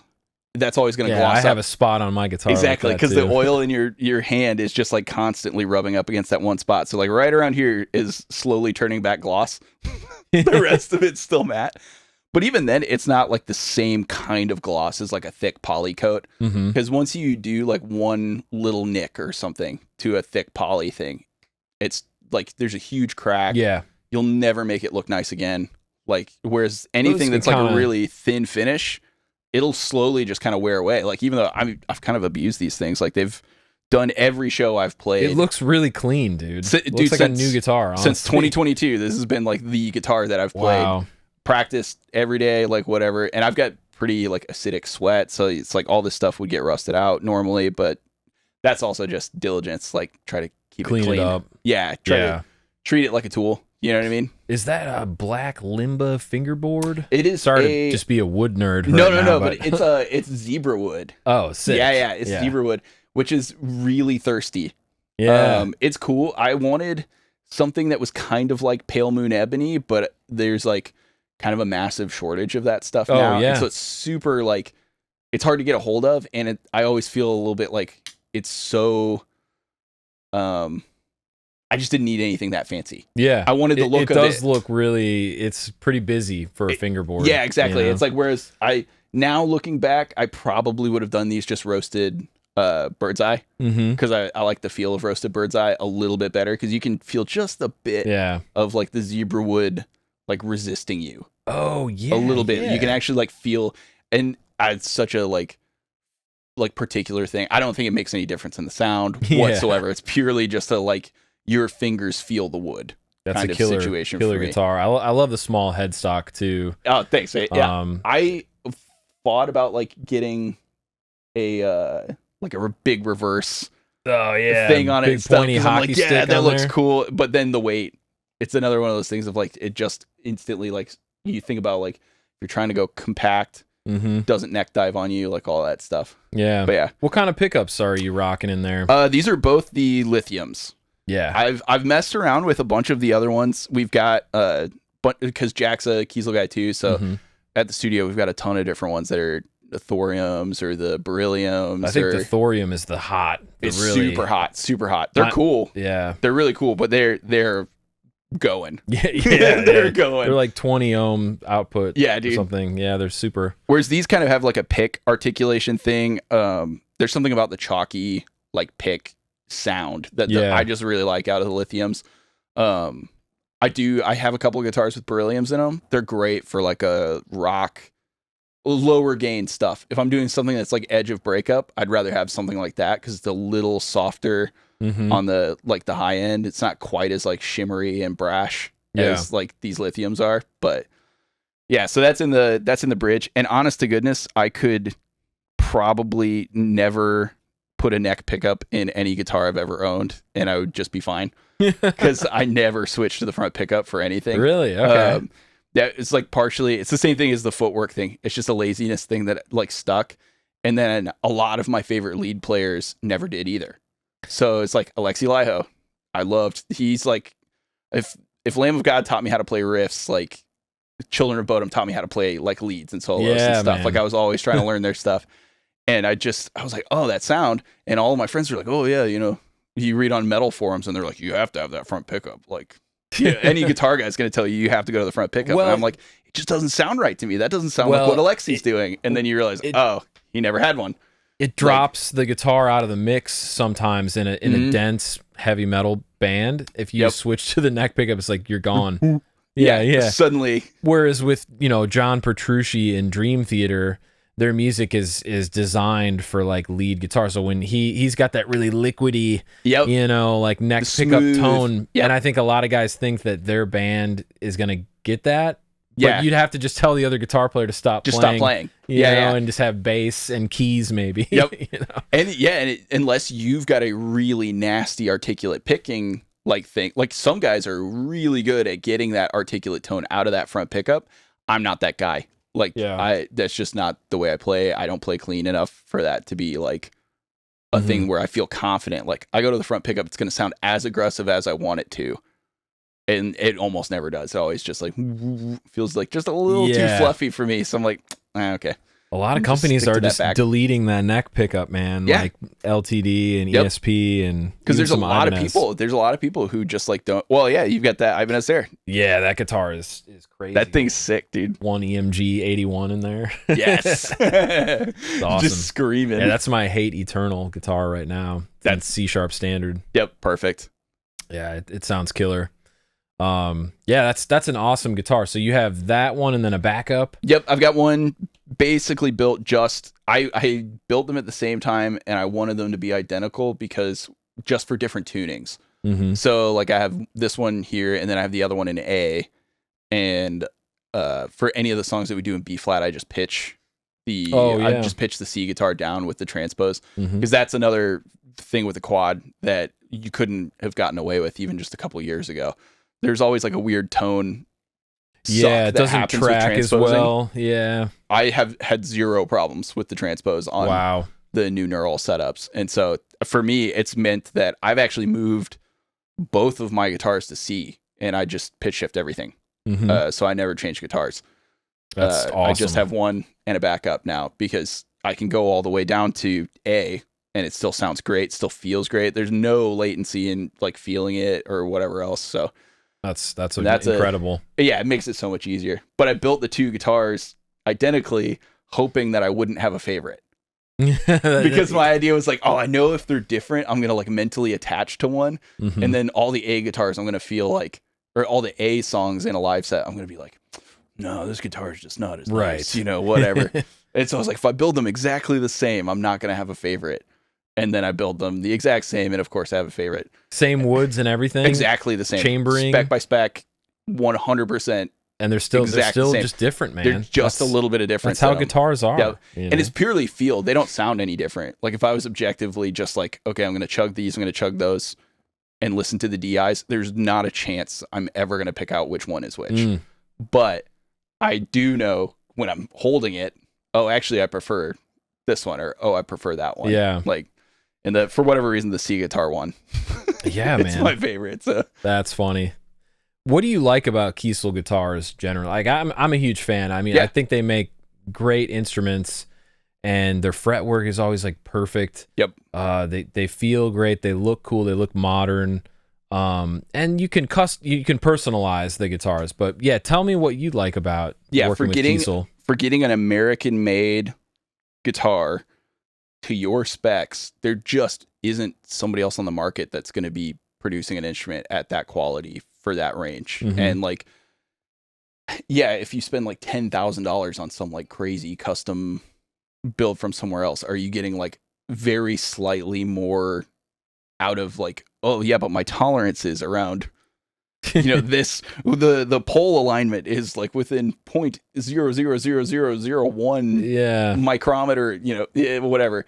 You could maybe have tighter tolerances for something like that, but these are extremely tight machined guitars that do exactly what they need to do every time. They feel great. They sound great. Repeatable performance is kind of a thing for me. If like I pull something out and I play it and it feels great, like, okay, I just want it to keep doing that. 10 months from now, I want this guitar to still feel like it did when I first got it. And Kiesel's one of those brands that I think accomplishes that at a rate that it's hard to compete with and ignore. Yeah. The other brands that I think are in that category are the big boys, like, the sort of like big box production guys who can do that, which is that's a whole nother thing. But like PRS or Ernie Ball, like obviously those guitars are great guitars, insanely high QC, but they're the only other guitars that have ever felt to me, I'm like, oh yeah, this feels of a similar quality as my Kiesels at home. You're looking at like $4,000 for a Music Man or a PRS of the same quality. Of that quality. Yep. If you want the same kind of woods, you want all of that stuff, you're talking like almost double the price. Yeah. And for really $2,000 to $2,500, you could get a guitar spec'd out like that. Yeah, this is, I think, spec'd out, I think it is like right about 25. Mine was a little bit more because I am ridiculous and I wanted probably the walnut and the purple heart, the top, the figured walnut top. Oh yeah, that's a big. I which did is all cool. That, it looks sick. Yeah, get the swamp. You really want that swamp ash because it's so light. It's man. so light, dude. It like if you've got don't get a walnut guitar. Just hear that from me. Yeah, if you prioritize, because like for me, I pretty much always practice standing up. Like I don't sit a lot when I play. Mostly just for the sake of that was kind of a adjustment I made for the Fleshkiller practicing, because I knew, okay, I haven't played in a long time. I need to like really put where's my wrist gonna be? Where I need to put my wrist where it is every night. Yep. All that stuff needs to be adjusted, and I need to reconfigure. So that was another reason that like, okay, if I'm sitting or standing somewhere for like 4.5 hours to play guitar today, I really need that weight to be kind of cut down, because applied across time, that weight starts like really bearing down on you. And they're great guitars, man. I feel the same way. That's why I like them. You set them up and they pretty much stay that way for a long time. That's and you what don't they're gonna have play to, like, man. Yeah, you don't have to really mess with them. You can get stainless steel frets that aren't gonna wear down. Yep. Even in like, it's funny, like even like working with them, it's not like I'm constantly like going through guitars either, because it's like I have the guitars I need most of the time. It's like I just recently got a solo from them, but almost identical, roasted maple, roasted everything, black burst. Yeah, I did just do straight black because I wanted something more like kind of inconspicuous for like music video that hasn't been shot yet. But okay, cool, man. Yeah. So it was some new stuff in the works there, but I wanted a guitar that was a little more subdued for that and would function as like a good backup and stuff. Because now that running with the 3 live, just to have 2 in tunings just in case, and then 1 backup for extra just in case. Yeah, man. But that guitar also kind of the same boat. But that's the first one I've had to like really go, okay, I need another instrument, because so many of these, they're so solid and they just stay like they are, like they serve their purpose. And I think you picked a great brand to work with, man. And I know that their prices have gone up recently, like they but I think that's just they have to charge a little bit more. But I've found killer deals on Kiesel on like Reverb and Facebook Marketplace. If you can find, if you really want one, I know that they're a custom guitar company, but you might be able to surprise yourself and find something that's close to what you'd want to buy that somebody else is trying to unload. Even check their in stocks too. Yeah, like, you know what I mean? You can get a great deal there, because that's where I got my first guitar from them. Before I was working with them, I bought that Vader as an in stock, and somebody had just happened to build it like 90% of how I would build one. So I'm like, okay, couple things, it's like there's a couple things I maybe would have done, like different. It was stuff like different pickup color, or like little things like that. But okay, I'm getting a great deal at this. It's already built. They're gonna ship it straight to me. I don't have to wait 6 weeks or 7 weeks for. I waited 26 weeks for my Kiesel. Yeah, they were pretty backed up at that time. But it was worth it, man. Like, I kind of like forgot I even ordered it, and then like, it shows up. It's You're coming. Like, it's here. It's coming. Yeah, it's exciting. Yeah, I mean, if obviously if you have a vision for like the perfect guitar for yourself, go ahead and build one. But it's going to cost you more, and and I know they discontinued the Vanquish too. Have you heard about that? No, I haven't like messed with that at all. I don't think it's an option. It probably will remain an option for you. Yeah. Because that's part of your look, man. It's kind of like where I'm stuck with these guys now because they feel good. Like I'm sure they'll still make it for you, but like unfortunately on the builder, it might be something you can call it. Yeah, you could probably still call at that point, because it's all of that stuff. A lot of this is CNC with like hand finishing after too, so it's a matter of probably just realistically to keep that stuff around. Not enough people were getting them, which is part of why I got it. Because I was also like, okay, it's different, right? It's different. Yeah, not a lot of people play this particular shape. But pretty much all of mine are this shape, or they're the solo, just like basic telly kind of shape. Yeah, that's a cool shape. It's just they like have a lot of options. Like there's so many different shapes still. I know some people in the Kiesel Facebook group were like losing their mind because like they don't offer 7-string Floyd anymore, or like just a couple things. But there's so many other great bridges out there. You could get a hip shot tremolo that is honestly like every bit as good as a Floyd. Yeah. But people there's 10 guys stuck on that Floyd that they really want, dude. Yeah. Well, and that's the other thing is there's this level of because there's customization there, you assume that like anything is just like you've got to keep it on the shelf. But like if you have, you know, say they ordered 50 bridges or something, they ordered 50 of those Floyd Rose 7-string bridges, and they sold 3 of them. They're there for the next decade, man. And they're just sitting there, they're losing value, and it's like, but nobody really wants them. Right. Like that's the other thing. It's like if somebody wanted them, they would just go. Yeah. Like they'd be flying off the shelves, and it'd still be an option. Like nobody discontinues something because it's selling well. Yeah. You know what I mean? And so that's just a market change over time. Yeah. But even then, like, yeah.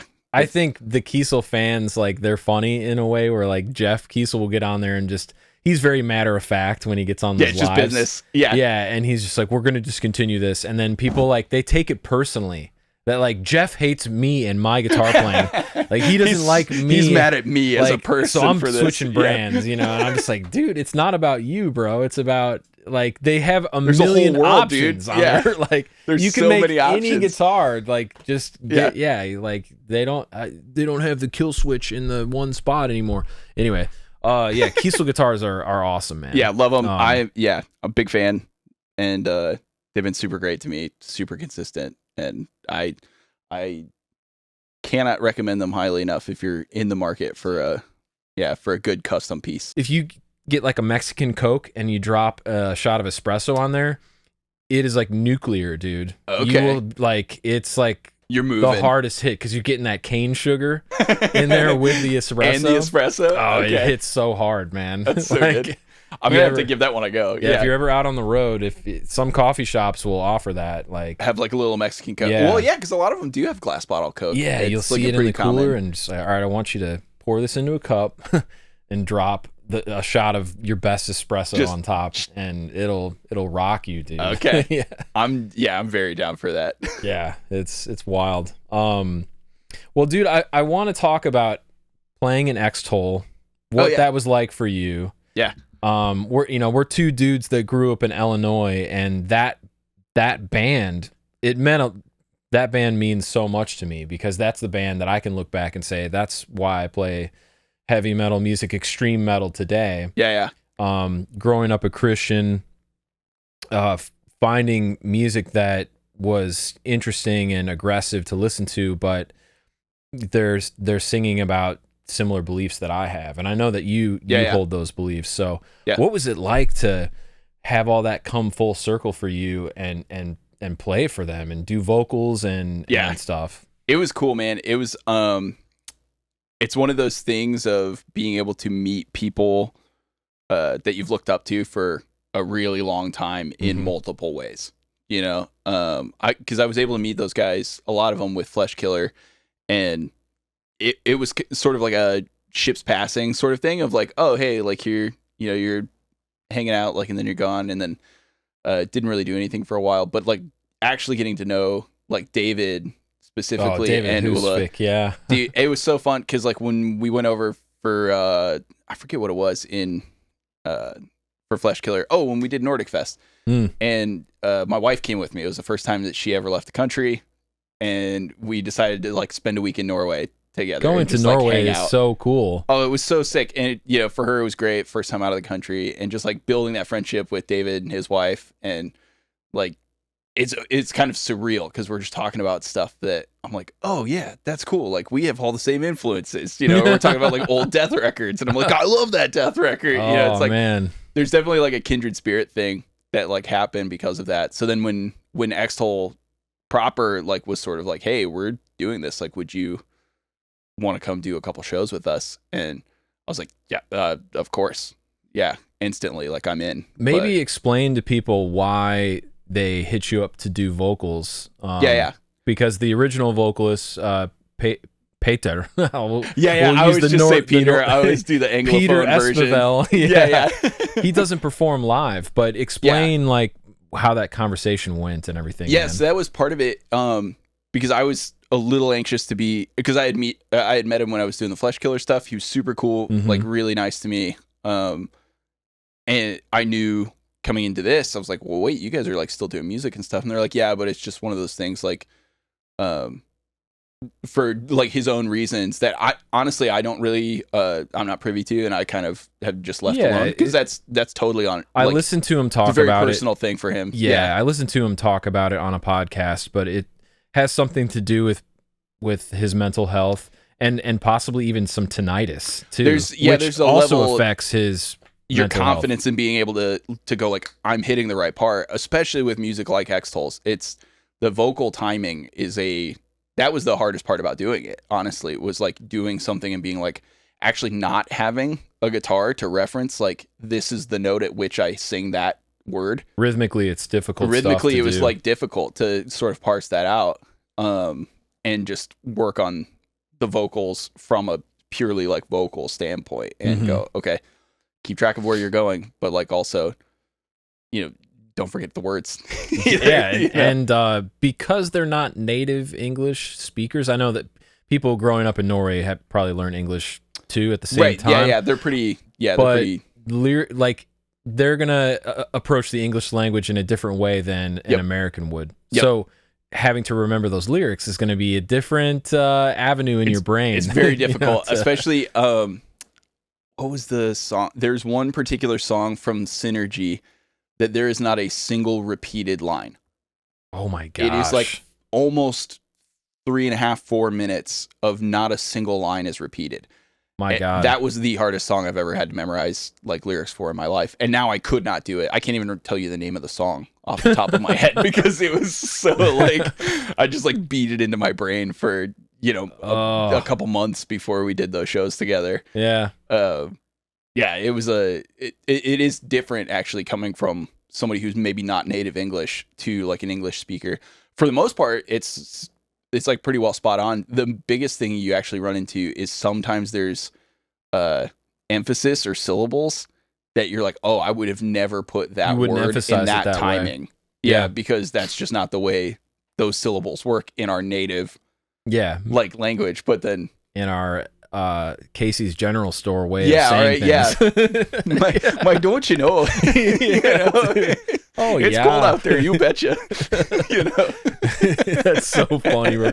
Hey, brother. Like the Hulk Hogan way of talking. Yeah, there's all the. It's so funny. Illinois is like so particular about that too, because it's like you've got both. You've got the guys that are like you said, hey, brother, how's it going? You get those, and then you have the like borderline Canadian, like mom from Bobby's World. Yeah, like dude. Accent. The Chicago mom. Yeah, the Chicago mom. Hey, boys, pick up your rooms. Yeah, exactly. My mom's from Minnesota, so she kind of talks like that. Oh, she's got it even thicker. Yeah. But yeah, Southern Illinois, you have also just like the Southern dialect. Everybody's here. Y'all. Yeah, everybody's, hey, how you doing, buddy? You're in the South now. Yeah. So you played a few shows with Extol in Norway, and you said Nordic Fest. Yeah, we did. We did a like a headline sort of like Nordic Fest place at a venue there called Subscene that's David helps run, or I mean basically David runs. It's a really cool spot. I've played there a handful of times. It's where we shot the Fleshkiller video. Sick. So it's a cool little home like cafe for like metal subculture in the middle of downtown Oslo. Wow. Really cool spot and really cool like ministry really that David's got there with like the locals and like everybody there just kind of knows that's the spot. It's like this safe place to go. That's so cool for like cool metal shows. But wow, they're really cool, and that's where we played that show. And then we did another one in the Netherlands. I want to say in Apeldoorn, maybe. We did that, and then that was way back in like October. And then I did another one in March with them, last year, and I think that one was did that one in Oslo too. So maybe I'm mixing those up. But I've done 3 shows with them so far, and one of them it got canceled rather because the snow. We got stuck in the airport in Oslo. Oh wow! It was like a freak snowstorm the day we were supposed to end up getting to the Netherlands. Oh my gosh! Switzerland. We were supposed to go to Zurich, and that just never materialized. So, it snows a lot in Norway. Yeah, it snows a lot in Norway. Even on the part that it's not supposed to snow very much in the south, it still snows a lot. So, dude. That was a whole thing in and of itself, just trying to get home because I was like missing all my flights because all my flights were home from Zurich. Oh my gosh. So I had to like take a bus to Sweden to catch a train to the airport from Gothenburg. It was a whole thing. I was up for like 36 hours trying to get home. God, that's crazy. The Extol guys are like trying to help me. They're like, dude, there's just no flights out of Norway. Like, we're all stuck here. So if you want to get to Zurich to get home, we've got to figure out some other way to get you to Zurich, and it can't be from Norway. So it was a mess, but luckily we made it home. It was a good story. Anyway. Wow, dude. Yeah. And this was with you and your wife. So luckily this time was just me. Just you. I was going solo. Yeah. Because if that had been like a couple situation, I'm like, man, we're just gonna rebook because there's no way we're making this. Just hung out and stayed.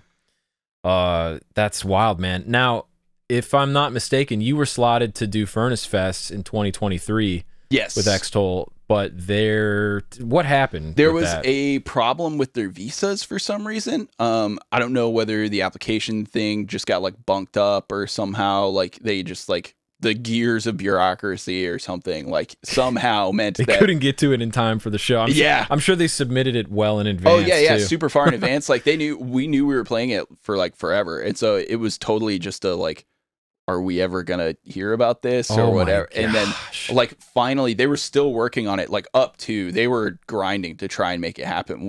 It was like a couple days before we were supposed to be like flying to go do this stuff that they were like, because they're making some money, you have to apply for a work visa. Yep, anything. Like, and that's the sort of thing. It's also hard. Like, America sucks sometimes, dude. Yeah, exactly. And in reverse, like a lot of guys don't realize that there's that element of it. Like when you're flying to the States, that we don't have the same necessary requirements in a lot of countries going the other way. It's a one-sided relationship. A lot of times we don't have to do some of the same things that other countries have to do to get here for that. If you're going to go, do it the right way. Yeah. Like you can just fly here as a tourist, say, oh, I'm not doing anything and just lie about it. But if you're going to claim any of that income on your taxes, like, and what it you're gets saying real messy. Is that when you went to Norway to play some shows with Fleshkiller and Extol, you didn't have to apply for a work visa? Yeah, exactly. Okay. It's one of those things of where I was an independent contractor doing a job that wasn't necessarily like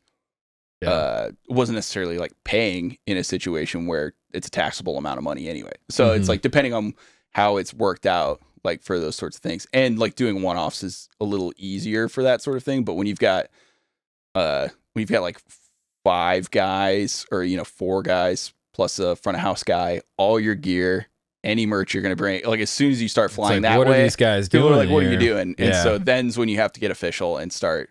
Yeah. But if it's like one guy flies in to do one thing, nobody really is going to like bother you that much about it. It's like maybe on paper you should have filed something for that, but when you're talking about one-offs and things like that, it's not like generally worth it for just like small club shows.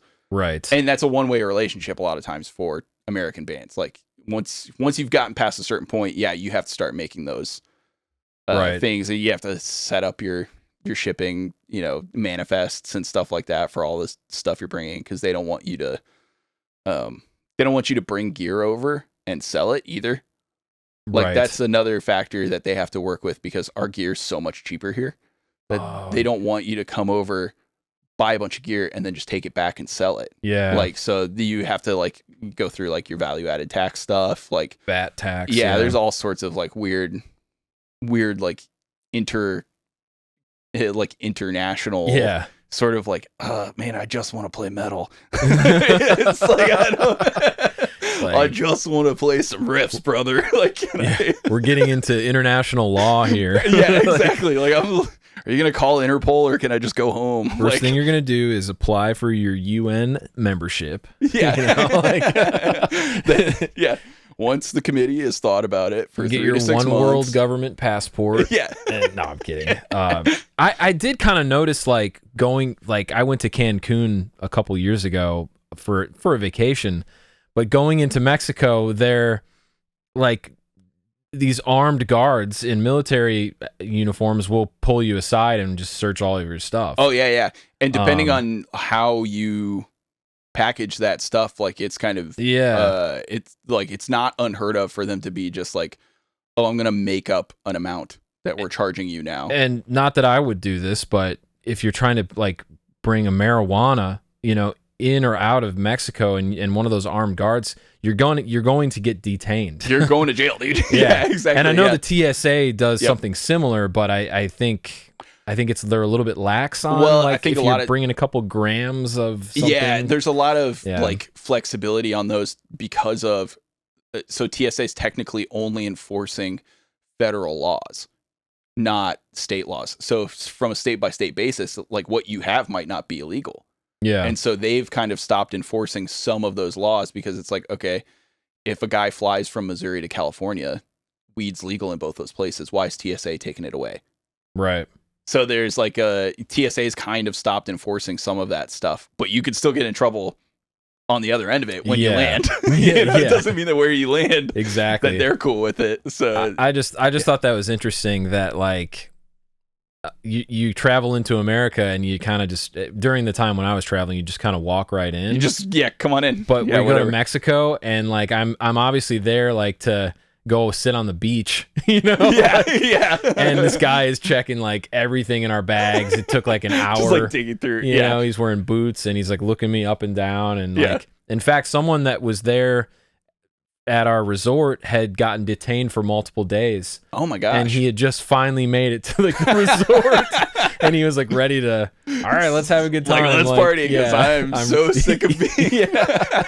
It was hilarious. So, it's unfortunate that Extol couldn't play that year and I would have loved. I was like looking on the internet. I was just like, what happened? I was like, where is this footage at? And then just the 2024 performance came up, which I watched, and that was with Bruce Fitzhugh from Living Sacrifice doing vocals, which was incredible, man. Like, he did a great job. Yeah, I was stoked that when I couldn't do it, I was really glad that they were able to get Bruce to come on and do it, because I had already had that tour with Miss May I booked for over a year at that point by the time Extol got the offer. And so they asked, and I was like, man, I wish I could, but I just can't say no to like 6 weeks of work. For one day. One day, yeah. Yeah.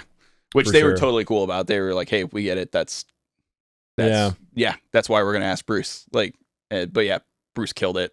I love Bruce. I love Living Sacrifice. They were another one of those bands.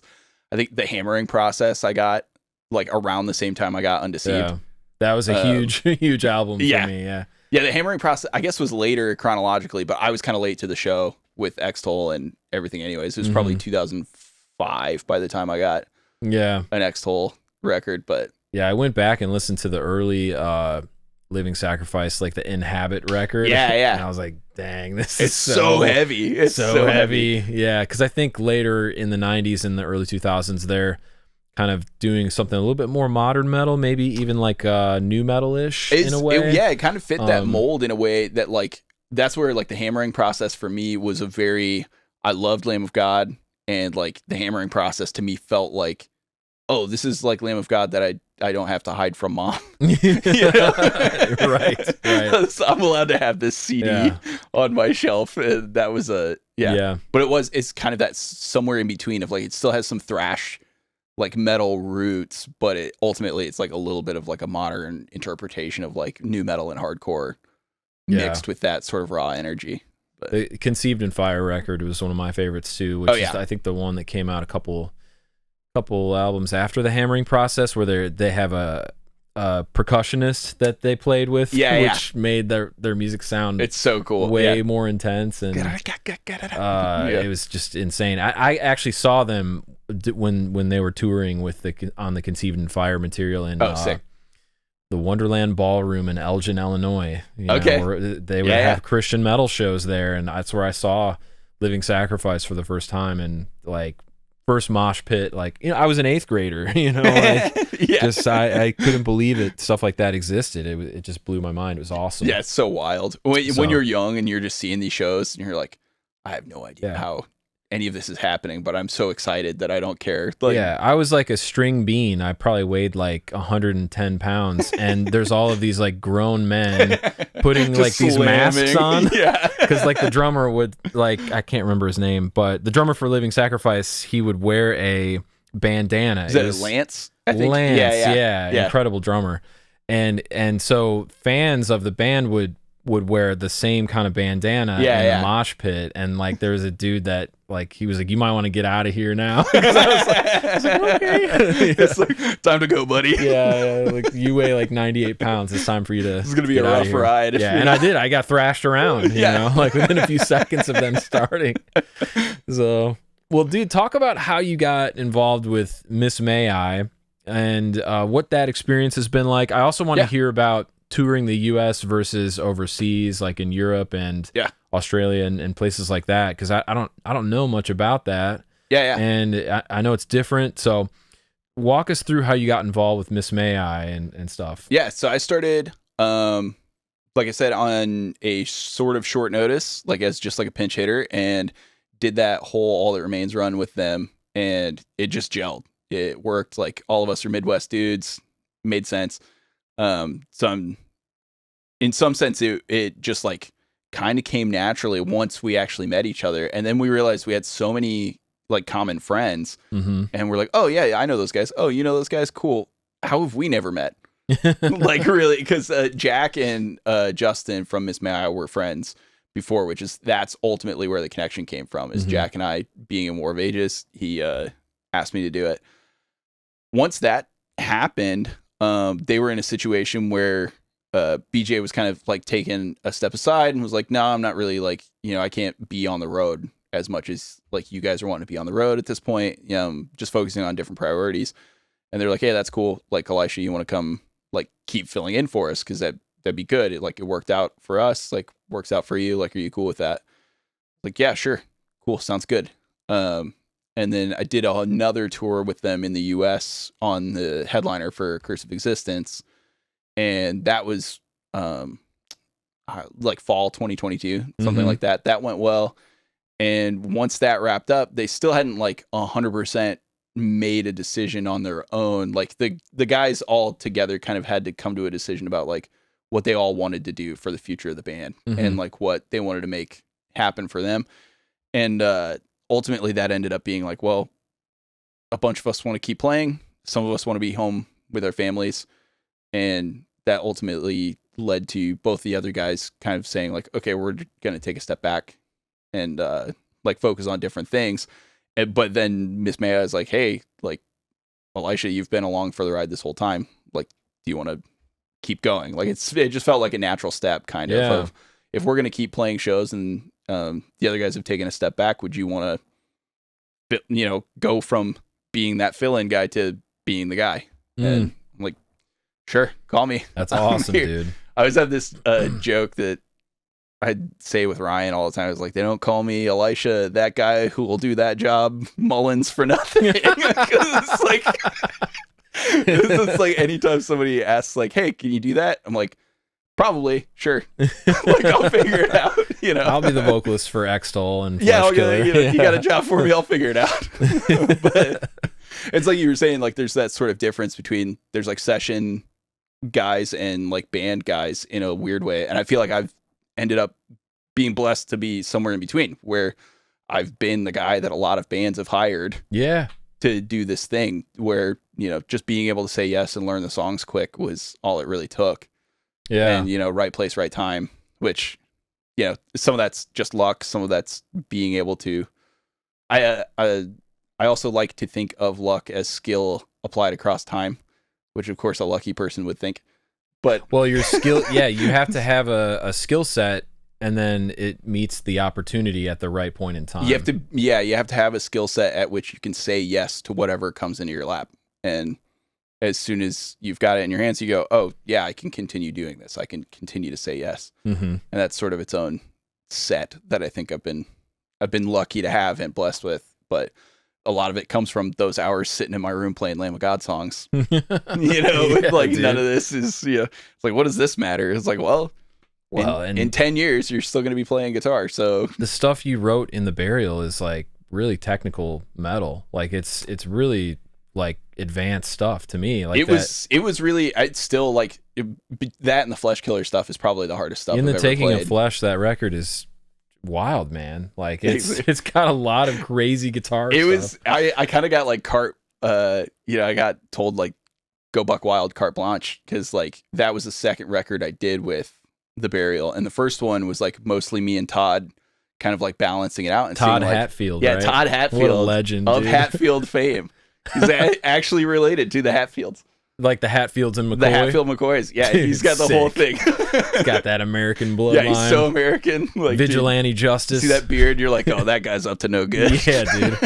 I remember he started to get into the fishing industry and was really heavy into that and posting these pictures of these beautiful fish on Instagram, and he created quite a following for himself. So the thing is, he still does that. He's still doing the guiding thing. It's just that it got to the point where he would post a picture of him in this massive fish, and if he didn't kind of obscure or like time gap, like when he was there, wherever he was fishing would just get flooded with people because they were like convinced that like, oh, if I go wherever Todd is, I'm gonna get these massive fish too. Famous on the waters, man.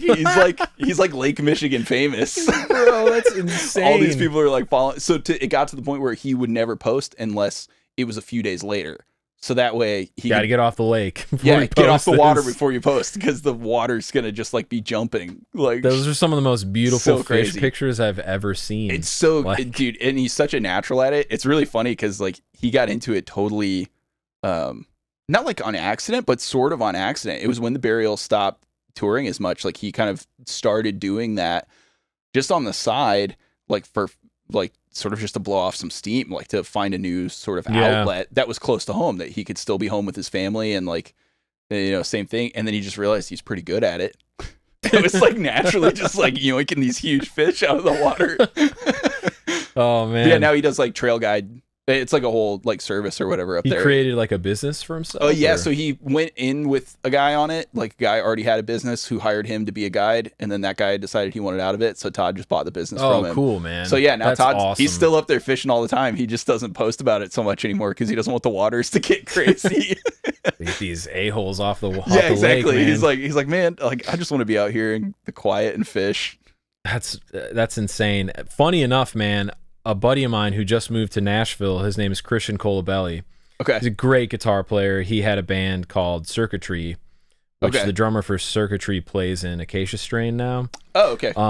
But Christian is like a marketing rep for a fishing company. So he's also a guitar player in that world. That's in the fishing world. He's been on the road for like multiple weeks doing all these fishing shows. There's a weird like level. It's NAMM for fishing. It's NAMM for fishing right now. Yeah. There's all these like, they have the same conferences. It's like that's what Todd was telling me too. He's like, dude, it's so weird how similar it is. It's like there's I'm going and these brands are like, hey, try my stuff, catch my fish. Because I think it's some company called Lama Glass or something. And they're like the one that he's like, okay, I love those guys. I'll work with them. You create relationships with the different manufacturers. Same thing. He's like, but it's just like going to NAMM. It's just like doing that where people are like, hey, try my stuff. We'll give you XYZ for these things. Yeah. It's like, okay, cool, whatever. And it's competitive too. Right. Yeah. It's like they want you, and like there's actual competitions and stuff for it too. It's like you go to these fishing competitions, they're very serious. You win a ton of money off of them. Like, and it's got its own professional circuit. There's wild. Dudes that have YouTube channels where they're sponsored, and it's just like guitar. Just like guitars. But you're outside with a reel and rod, with fish. Fishing. Yeah, it's amazing. So Todd is awesome, man. Yeah, Todd is great. I remember having some great conversations with him at Cornerstone, and he's a really great dude. Like a much younger man, but a huge portion of my discipleship young was Todd. That's really cool. Like there was a lot of like bands that were sort of like, oh, we're in ministry, like we do all of this stuff like as a ministry. And I feel like the burial was interesting in that the ministry was, I think, kind of aimed at us in a way. It's like Todd was just like discipling all of us dudes in the burial to some extent, dude. But it was really valuable. I still like massively value my relationship with him. And I think originally how we met was, I was playing in As Hell Retreats, and As Hell Retreats had this really tight relationship with the burial. Yeah, you guys did tours together, They did, multiple times. And I was I think you and I were in the same boat of both of us were pre those tours. Like, because you weren't in As Hell when they were doing that, and I wasn't in the burial when they were doing that. But then some of our closest friends were like super tight, and so they're hanging out all the time. Yeah. And then that turned into this funny, like, I was like, oh, hey, I know all of you guys sort of by proxy because I've heard your tour stories a billion times. Yeah. Yeah, and then it's like all of those things end up in the same boat, kind of. The Burial was a band that was referenced as soon as I moved down here and joined the band. They were like, oh yeah, the Burial, those are like our brothers. Like we've toured with them so many times. And Todd, you know, like Todd, everybody loves Todd. Like Todd's great, you know, and but no, that was originally how I met you, man. Yeah, I was gonna say, because that was that show, that Quit Your Band, Get a Job tour. Yeah, dude. I think that was that one. Yeah, who played in Elkhart, Indiana, with you guys. What venue was that, man? That was what would that have been? I think it was a church. It was a church. It was like a church floor show thing in Elkhart for sure. I think I remember one of the local bands that played that show. They were driving a Chrysler station wagon, pulling a trailer.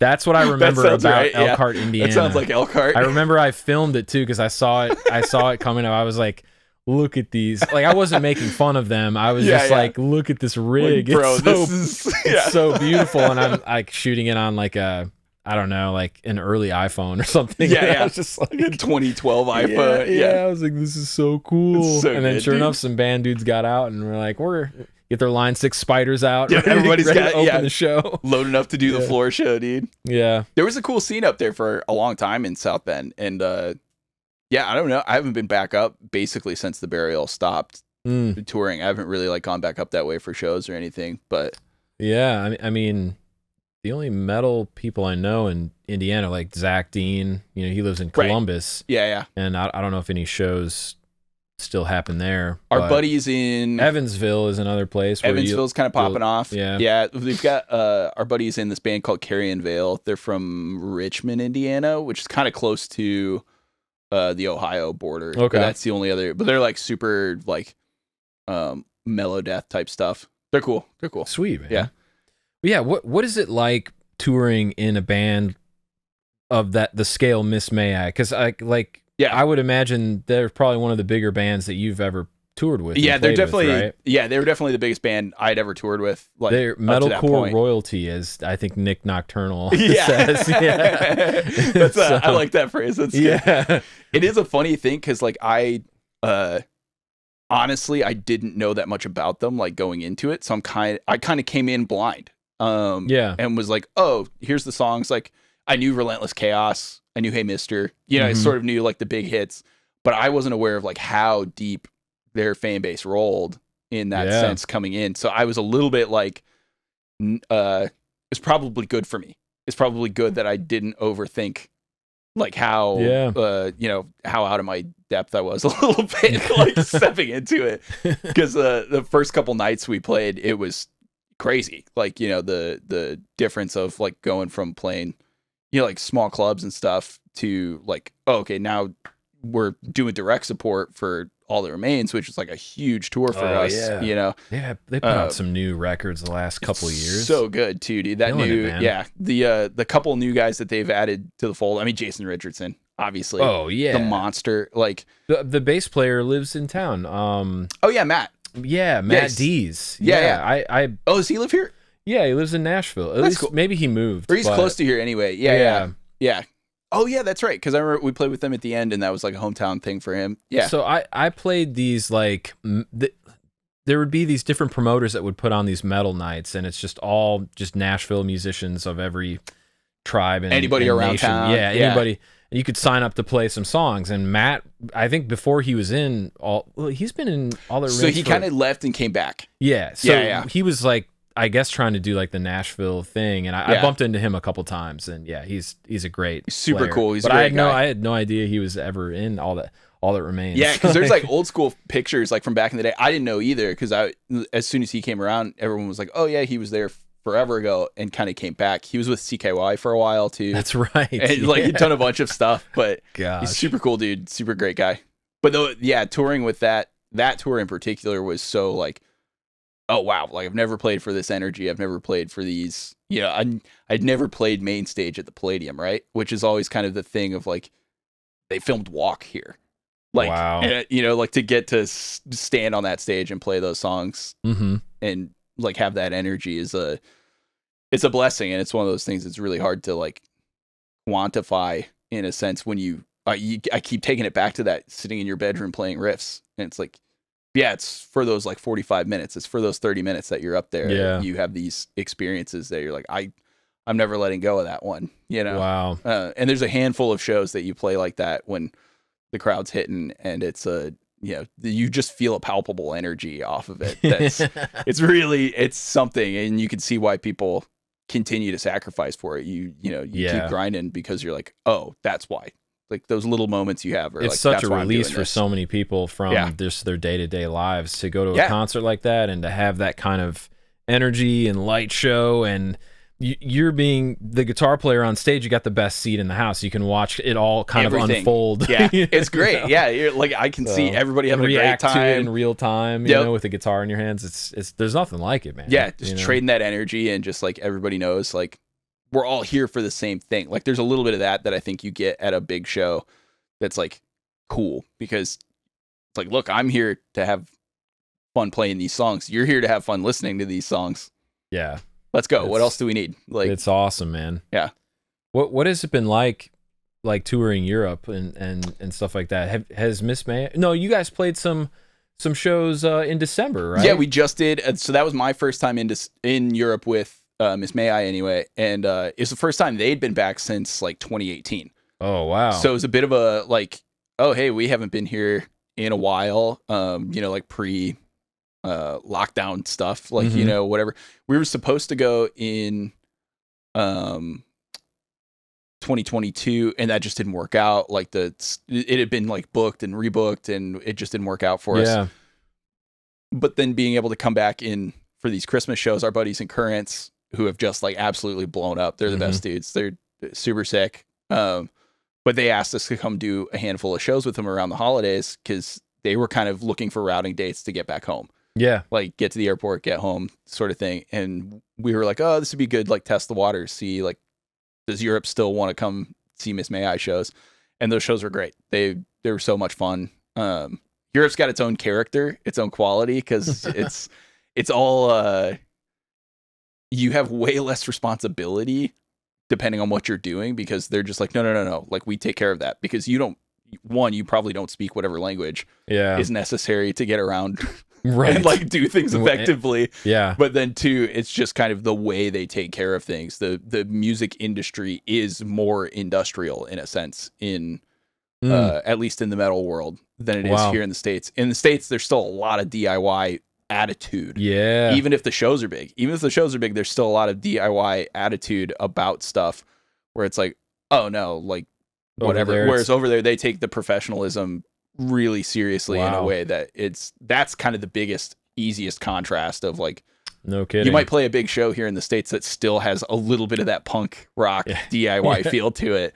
But over there, it's like everybody's like on it. They want to be professional and do a very good job. Not that there aren't good shows and people here in the States, but it's just the average caliber of like your guy who's trying to like get into the industry at some point in Europe. He's a notch up as far as like the amount of what he's trying to get done. Gotcha. At the venue and stuff. I would have never known that. Yeah, it's a weird thing, but it's just just a standard difference. But shows are great. People are always great. And my favorite part is, just hop on a scooter and just go see some like ancient piece of architecture that's like 400 years older than America. Like that's the best, dude. It's the best part of it for me. It's insane. I just like every morning on that tour, I would just get up, find like a scooter or something, and be like pulling up Google Maps, like, oh, there's this cathedral like 2 miles from here. Yeah, I'm hopping on a scooter and I'm going. Like, talk to me about some of your favorite places that you went, man, and some of the things that you saw. I think what was my favorite? I think my favorite thing I saw was the Assamkirche in what town is that? Munich, I think, is where we were. The names will get all mixed up, but it's this private cathedral or this private chapel that these two architect brothers built as like their own sort of just like private. They were like famous like Baroque cathedral architects. Wow. And they built their own private in this one space, and it's the most like opulent's like the wrong word because that sounds irreverent, but it is. It's like no. It's like concentrated beauty. It's like just a bunch of concentrated beauty in one little room, and it's all aimed at something above, something metaphysical, something good, God. Yeah. And it's like all of this beauty is concentrated in this tiny, it's small for what like a church would be, like a big church you think of in these like glorious cathedrals and stuff. But the scale of it really didn't matter. It's like they packed all the beauty of a massive cathedral into this like one alley chapel sort of thing. And what is that place called? The Assamkirche. Okay. Yeah, it's gorgeous. I'll send you a post or I'd something love to like see so you it. can Yeah. see it. It's crazy. That's one of the most beautiful things I've ever seen. It's just something interesting about the old world is they created these spaces so that you could commune with God, you know, here on Earth. Yeah. And it was a sacred place. Like you didn't speak out of turn or. Yep. It's like, quiet. There's a bit of reverence that's like meant to be shown. Whereas like my wife and I went to a movie the other day on a Sunday. We go to like a Bible study Sunday night. Like that's our church time. Right. Yeah. Yeah. Like just a house church online, kind of thing. You know, and sometimes in person. But we were literally at the movies on a Sunday morning, and there's a church in one of the theaters. In the theater, you know, and just to compare like American Christianity to how it used to be, like there was hundreds of years ago. It's just like so different, and like we were like walking down the hallway, and like these people are trying to like hello, like they thought we were there for like the church service, and we're like, no, we're actually here just to see a movie. To see this horror movie that's one like, for Nosferatu, please. Yeah, I am a Christian. I'm sorry I won't be joining you in the movie theater for church today. Yeah, exactly. It's a funny thing too, because interesting. I feel like we've lost a little bit of that, but we also accidentally try to reinvent it too, because I think there's a draw naturally like to the beautiful in that regard. Like you go to a place like that, or like my favorite cathedral like in the world is the Cologne Dome, and so it's this just massive cathedral in Cologne, Germany. It's absolutely gorgeous. There's been a church at that spot since like 400 AD. Mm-hmm. It's built on top of that, like the same piece of land, and it's been pretty much as it is since like 1200. Wow. And so you just like stand in this place and you're like, wow, like they really meant this. Yeah. Whoever built this meant it. Mm-hmm. And like, but there's also physical things about it that we try to capture in our churches now through different means, because we've kind of lost it. We lost that nature of, or that sense of beauty as being important. And because there was this pull towards, for better or worse, there's this pull towards viewing that as idolatry or as like waste. In this sort of notion of like, oh, why should I make this place beautiful when I could take that money I would have spent doing that and give it to the poor?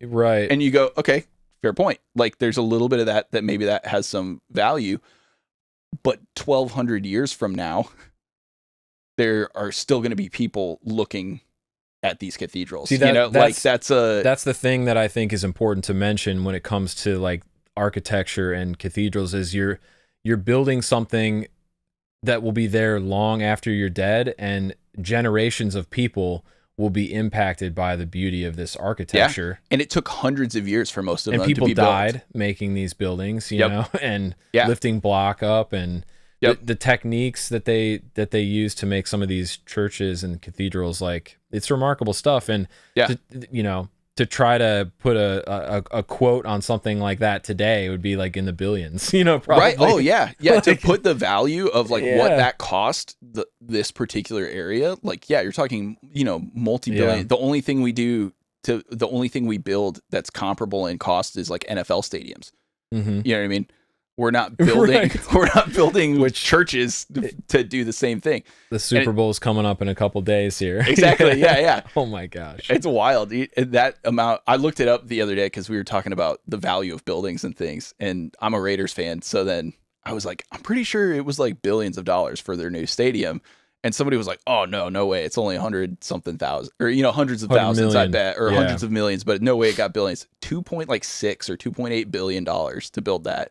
It's the biggest. It's insane. It looks sick. It's crazy. Like, you know, it's a very high tech piece of architecture, but we don't spend our money on cathedrals anymore. We spend our money on things like that. And you have to go like, well, wait, what's the focal point of our civilization if that's where we're spending it? Like, you could even go as far as to say, and I would put this forth that the buildings and the way that they look today, it's a representation of our values as a society, for one. Yeah. And then additionally, we create these buildings that are uninspired and ugly to look at, to actually, it's like a psyop. It's like a demoralization tactic. It's a demoralization, just like we talked about with art earlier in the discussion. Yeah. You know, it's something like we don't allow people to see what beauty looks like, you know. Whereas there was a time where people were really reaching for God, you know, and that it mattered, and trying to make him happy in the things that they made, you know. So,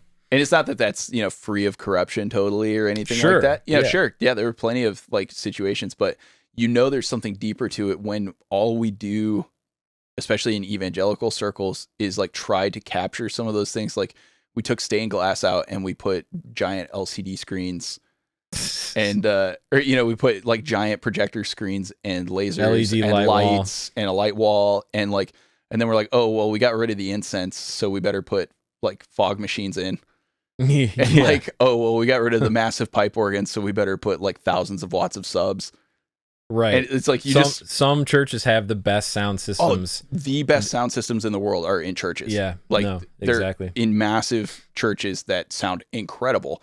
But what are they trying to do? Like it's a one-to-one part of the show. They're rebuilding. Well, and I think like even in like there's the show, but there's also just a natural draw towards these things that are beautiful that used to be that people are going back towards. They want the lights. The reason the lights and the fog and the subs are effective is because they used to be an organ and stained glass and you know, a beautiful building that you came into to experience this whole thing. Like we're physical beings. We're an incarnational religion if you're a Christian. And so like us sort of taking that away and going like, oh no, like the beauty doesn't matter.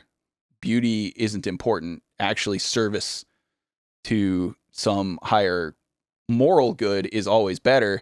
Like, okay, but a couple generations of that and we see what happens. People start just reinventing cathedrals, but worse. Yeah. You know what I mean? You have a Morton shed full of laser lights, subs, and you know, like they're just like weird, cheap copies, but you can tell that like your soul is trying for something more. Your soul is like looking for something more.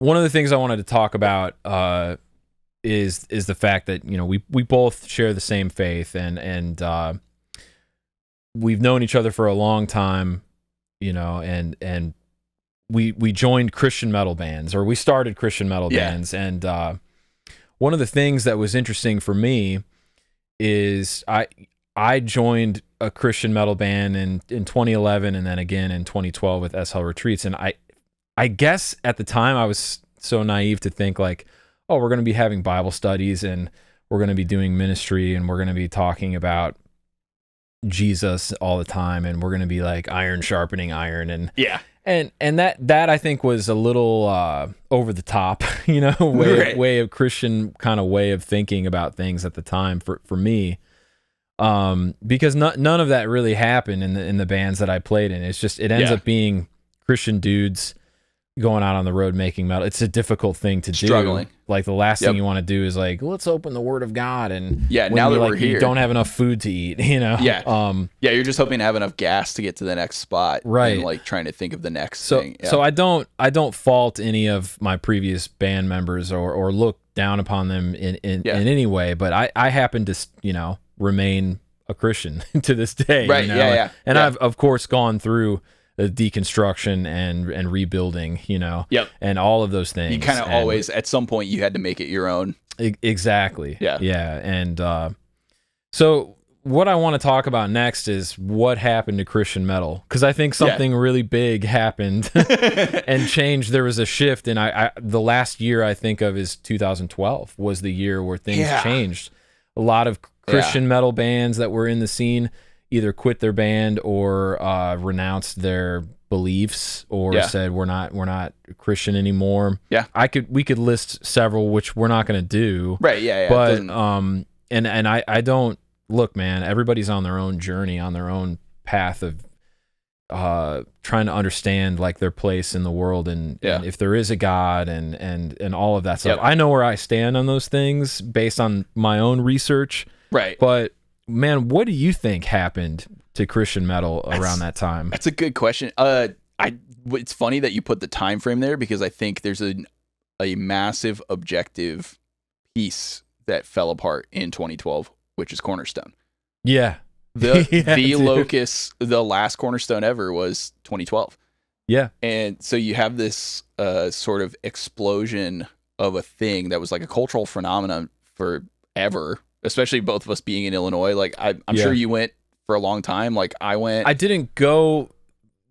I only went twice. I went in 2010 and 2011. But I got the brochures like every year in the mail, and I had a lot of friends that went. And yeah. Go ahead, man. No, for me that was like a piece of my youth that like so many other people in my life that had like grown up in this place, and it was it gave them something to look forward to every summer. It was a like piece of their faith that they felt was an artistic expression of a sort that like sort of moved with them. They could find things that you wouldn't find anywhere else. Like we were talking about going to the Christian bookstore earlier, and you find those CDs, right? Well, they had tents just full of the cool section of those bookstores. You know what I mean? And like I forgot about that. You could go to the merch tent and there's all these CDs of these bands you've never heard of. Like, and I think a little bit of like internet proliferation probably slowed some of that to an extent, because there wasn't really a need to go to Cornerstone anymore to like have access to these Christian things anymore. Like you didn't have to travel. There are people who would travel from like Alaska to come to Cornerstone, like by vehicle. Well, what was like, what was cool about Cornerstone, and any band would tell you this that was part of the scene, and I think I got this from Andy from Plea, is you could play Cornerstone and then you could tour off of Cornerstone for literally the rest of the year, because it's all of those people going back to their cities. Exactly. And then you just route a tour. And they saw you at Cornerstone and they're like, that's sick. I want to see that band, which is why you'd have bands play like 4 or 5 times at Cornerstone in the week. Like multiple sets. It was awesome. Yeah, you were trying to get a set every day. Like wherever you could get a set, like you would 30 minutes. You would play, get your 30 minutes. You don't know who's gonna walk by. You don't know who's gonna love your music, and then like you've just built a forever fan. Like the community aspect, it was crucial. Yep, because you were camping next to these stages. You were just hanging out. Everyone's just around in like a relatively like safe environment that you were all there for kind of the same reasons. Like there was a special thing about it, and I think that's probably a bit of a linchpin.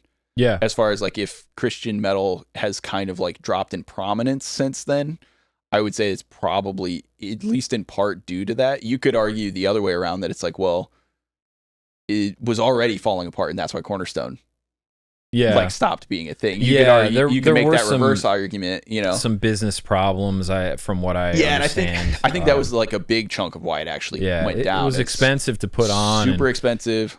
Some of the bigger bands were charging a lot of money to play there too. Oh yeah, I mean, like it's one of those things. It's like anything else. It's a bubble. At some point, it pops. Yeah, and people move on. People realize they can do other things that make more sense financially. Mm-hmm. And then once you stop having a certain amount of the big acts around, then it starts collapsing in. And well, you really can't afford to have all the bands do all these things. They killed the generator stages too, which I think that killed Cornerstone more than it killed music. Like that didn't like single-handedly do it. But as soon as you couldn't just show up and play a show, because that was the other thing, is a lot of bands would pay to go to Cornerstone to play. Yeah. Like you weren't necessarily like, oh, I'm going to Cornerstone, I'm getting paid to play. Like you'd show up, pay your ticket, and hope that a generator slot opened up. Wow. So you could play one of the generator slots. And then if you did that enough and people kept coming to your shows, maybe one of the guys at the bigger stages would notice you and say, hey, come play my stage tomorrow night. Yeah, you get and that was literally, that would happen. Literally, that sort of stuff. It was like, oh, hey, band dropped off. Like you get to play. And now you're playing a stage with a fully equipped PA. You've got a PA. It's nighttime. It's not 2 p.m. in July. Bands would play at 11 a.m. Yeah, dude. They breakdowns start like immediately. Breakdowns at 11 a.m. Grab your coffee. As soon as you woke up. It really was a wild thing. It's a wild time, like dude. The fact that it actually was, yeah, man. Yeah. And there was like cultural stuff that happened inside of that. Like there was, I think about like that one really famous Devil Wears Prada show at the Lorient stage. That was like 2007, I want to say.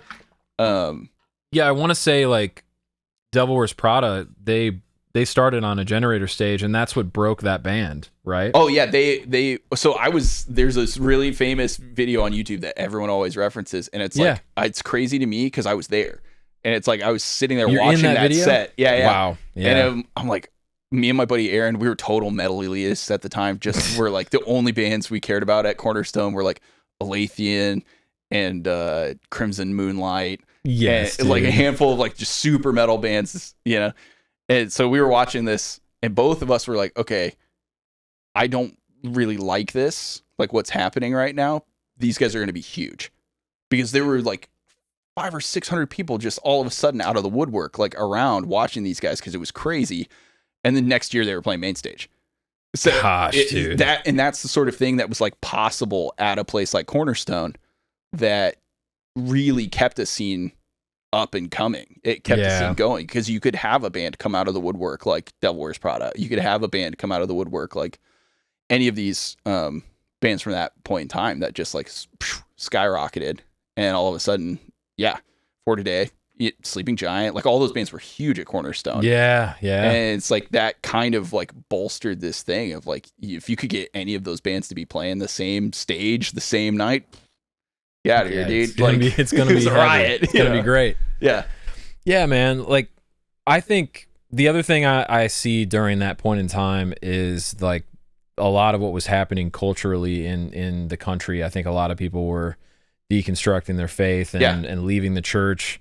I mean, the other thing I'll mention about Cornerstone that was cool is you'd have non-Christians would go to Cornerstone. Like, you didn't have to be a no, believer. It wasn't. And that was actually like a kind of a selling point, is you could take your friends.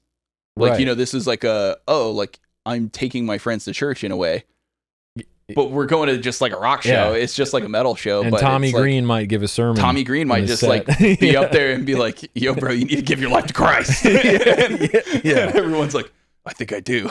You know, there's like there's an element there that I think was easier to sort of have when it was like a in culture thing, but it was inviting. You know, people could come from the outside and be attached to it and be like, oh, okay, I get this. I get why.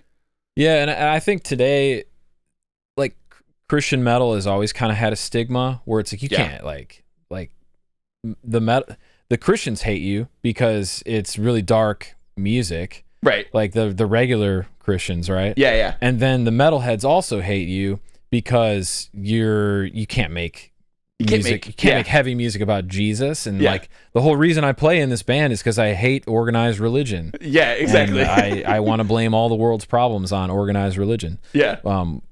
But that to me is just an interesting thing. So it already has a stigma, and I think a lot of that stigma started to kind of go away, and people were like, yeah, I can listen to this band. That's because of the quality of what they're doing. And that's Extol being one of those bands, Devil Wears Prada, like they were a mainstream band. They're huge. For Today even was kind of crossing over into I mean, For Today was playing Warped Tour. Exactly. Like doing big stuff. Like there was a level of mainstream compatibility that I think kind of happened with the metal world and like the hardcore and like all of that. Yeah. That for whatever reason sort of dissipated. And I think there's a level of I think the longevity of it maybe was the fact that we put a lot of these people on pedestals they weren't prepared to stand on. Yeah. And like, so musically, I think there's two sides of this. Is like the musical side of it, I think you just have to be somebody that would have gotten big with or without the Christian label. Mm-hmm. Because there's like some bands that just use the sort of like, well, we're a Christian version of X. Right. And that sort of lazy Which art. Is super lame to me. Super lame. It's super lazy.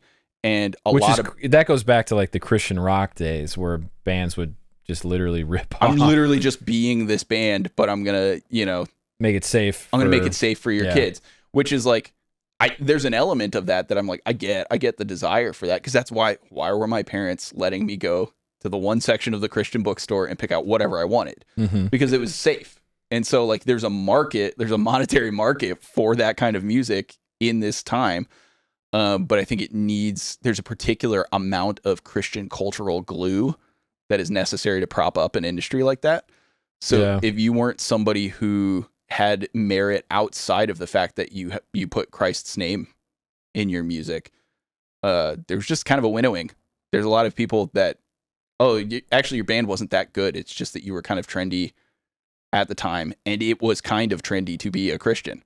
Yeah. Like, you had a lot of people who were willing to, especially because of a thing like Cornerstone, people were willing to like I'll be quasi associated with that label because it means I get to play Cornerstone. Right. And, there was a handful of bands that I think kind of rode that wave and have admitted as much and would say like, oh yeah, no, like I actually, like, looking back on it, I wish I hadn't done that because I was just a kid who wanted to play music and everyone was telling me I was a minister. Yeah, dude. And it turns out I just wanted to be a kid playing hardcore. And, and like there's a lot of bands who ended up like that. And I don't have any animus towards anybody who ended up in that situation because like you were probably a baby Christian who was forced to stand on a stage and defend the faith articulately right in a hostile situation or else. You're not a Christian band. And then you're like, wow, I hated that. That felt bad. Yeah, that felt bad. And actually it was Christians making me feel bad about that. So maybe I'm not that guy. And I'm a little like hesitant to be like it's the judgmental Christian's fault, just because I think that's I think it's cope for a lot of people who just weren't very good. A lot of bands that are like, we just like, we never caught on because like, we're just too edgy for people or something like that. It's like, or people just didn't like your music. That's okay. Like there's two things that can happen. Yeah. And I think there's like a crutch of like a label that some bands use to kind of float along. And then as soon as the label stopped being trendy because the cultural weight of it was gone, they sort of just floated off into the ether and minded their own business and like either dissociated with Christianity in a sense. And if their music was good enough to keep fans listening in the absence of that label, they kept going. And if their music was not good enough to keep their fans listening in the absence of that label, they stopped.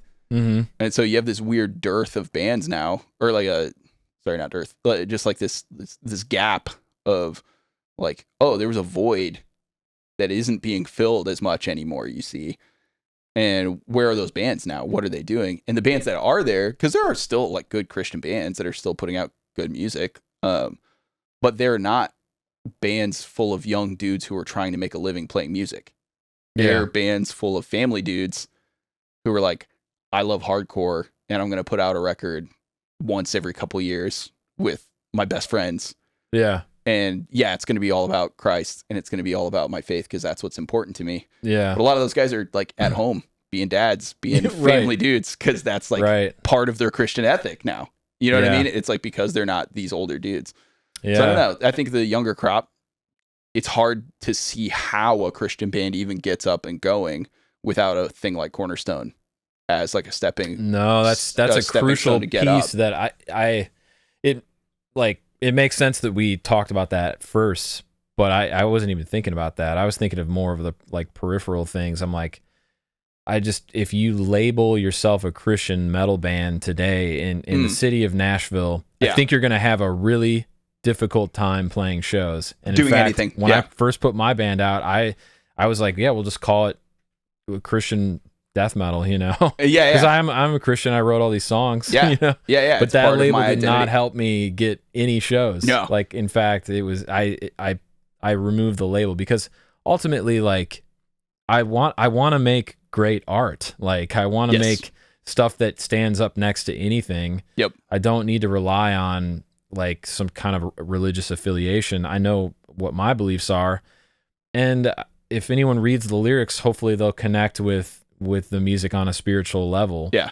But you don't have to enjoy the stuff I make, you know? So, so I think the label, the Christian label thing, a lot of Christian metal fans want bands to continue to use that label. And I think a lot of people, it would benefit them to not use that label. Does that make sense, man? Like, well, it's which is kind of a funny reverse of what used to be the case. It used to be the case that even if you weren't really Christian, it probably benefited you to at least just call yourself Christian and get a huge following at one of these places, whether or not you actually really cared about that or your songs were even about that. You know, like there's a whole bunch of records that people would be like, oh yeah, that's like one of my favorite Christian metalcore records of all time. And I'm like, at which point is he talking about Christ? And then you're like, oh, he's not. Like, turns out he's not, you know? Jeez. And that's a lot of that music. So it's funny because the people who want that label, and we all know like people of that sort, and I get their intention of like, I just want to know that it's safe. I want to know that this is something that I'm not like in some sort of error if I let my kid listen to it, if I let, you know, whoever listen to it, but it's kind of getting sacrificed, that you're sacrificing art for the sake of that label in a lot of cases. And not that it's like universally true, the old Hank Hill quote, but it's kind of true. It's the Hank Hill quote. He's like, don't these guys realize they're not making Christianity any better? They're just making rock and roll worse. Yeah. Like, it's hilarious. There's like a little bit of it that's like, man, when you hear a band that's like, oh man, these guys are really good, sincere Christians, and I'm glad that they find some personal enjoyment out of this, but this sucks. And there's not really a place to politely do that in the Christian metal world. You do that and it's like, oh, you're a hater. I'm a big like bring back booing guy. Like I think if your band sucks, you should get booed. And I think here's what I find funny is people that are in the secular metal world, they think all Christian metal is it all like sucks. That. It's all like that. Yep. Which that's what they think. Yeah. They're right. A lot of it is bad, but there are outliers of, and unfortunately, like a band like Extol who labeled themselves Christian early on, I think a lot of the secular world missed out on hearing a great band. You know? Yeah, because they either skip that label or whatever it is. But it's also interesting to me that the art can just be good enough to transcend that a little bit. And I think Extol's a good example of a band where like there's so many people who are like, oh, I love Extol. Like and I don't care that the ideology has nothing to do with it for them. It's all just that music changed my life in some way. Yeah, and in a way, I feel the same way about secular metal music that I come across, that it's like, dude, you're making like Knoll, for example, like they're making some really artistic, heady, grindcore funeral music. Like it's very interesting to me on so many levels. And just like conceptually, like what they're doing is really unique and forward thinking. So it's like, why would I not want to listen to a band like that? Yeah. You know, and at least take like some, you know, if it's a genuine piece of art. Are they Christian? Let me send a message to one of the members and just double check what their beliefs are. I need a written faith statement from these guys real quick. And it's like, I get where that impulse comes from, because there's probably like a little bit of wisdom as a Christian to just watch that, but also like that level of granular sort of like, it either is or it isn't, and I'm exiting it out of my life no matter what. You just don't end up in a situation where Christian metal exists, if that's ever the case, because we didn't invent it. It's not something that people came up with and were like, oh yeah, now we have it. It's our original form of art, and so it's sacred to some extent. And that's also a distinction about like the nature of something being sacred versus secular that we don't have a lot of in sort of the American Protestant mindset. There's not really that same gap like there is in other traditions mindsets, where it's like, oh no, like that's clearly, if it's not something that's for use in a liturgical sense, well then it's part of this, it's part of the secular world anyway. So, you know, whatever, it has its own rules and its own things. It's not set aside and consecrated for God in the same way that worship music is, or whatever the, you know, the liturgical aspect of that is. And so you can see that gap. We don't have that same gap in like the Protestant world. So then the line does get a little blurrier, and you're like, well, I do need to know if this band is Christian or not. And, you know, I see. That makes sense. Yeah. Well, what was I going to say? Part of being a Christian that is maybe not as common today is like the sanctification process, where you're choosing to only focus on the things that that honor God, right? And you try to remove as much sin from your life as possible, and you pray daily, asking God to like show me the things that are keeping me from being close to you, God, right? And modern Christians, I don't think that is that common. At least I don't hear people talk about that much anymore. It's becoming holy, becoming like God. Yeah, it certainly doesn't seem to be something of a focus in a regard that there are some external things that are like built in about it. You know, like there's obviously the sort of American Protestant aversion to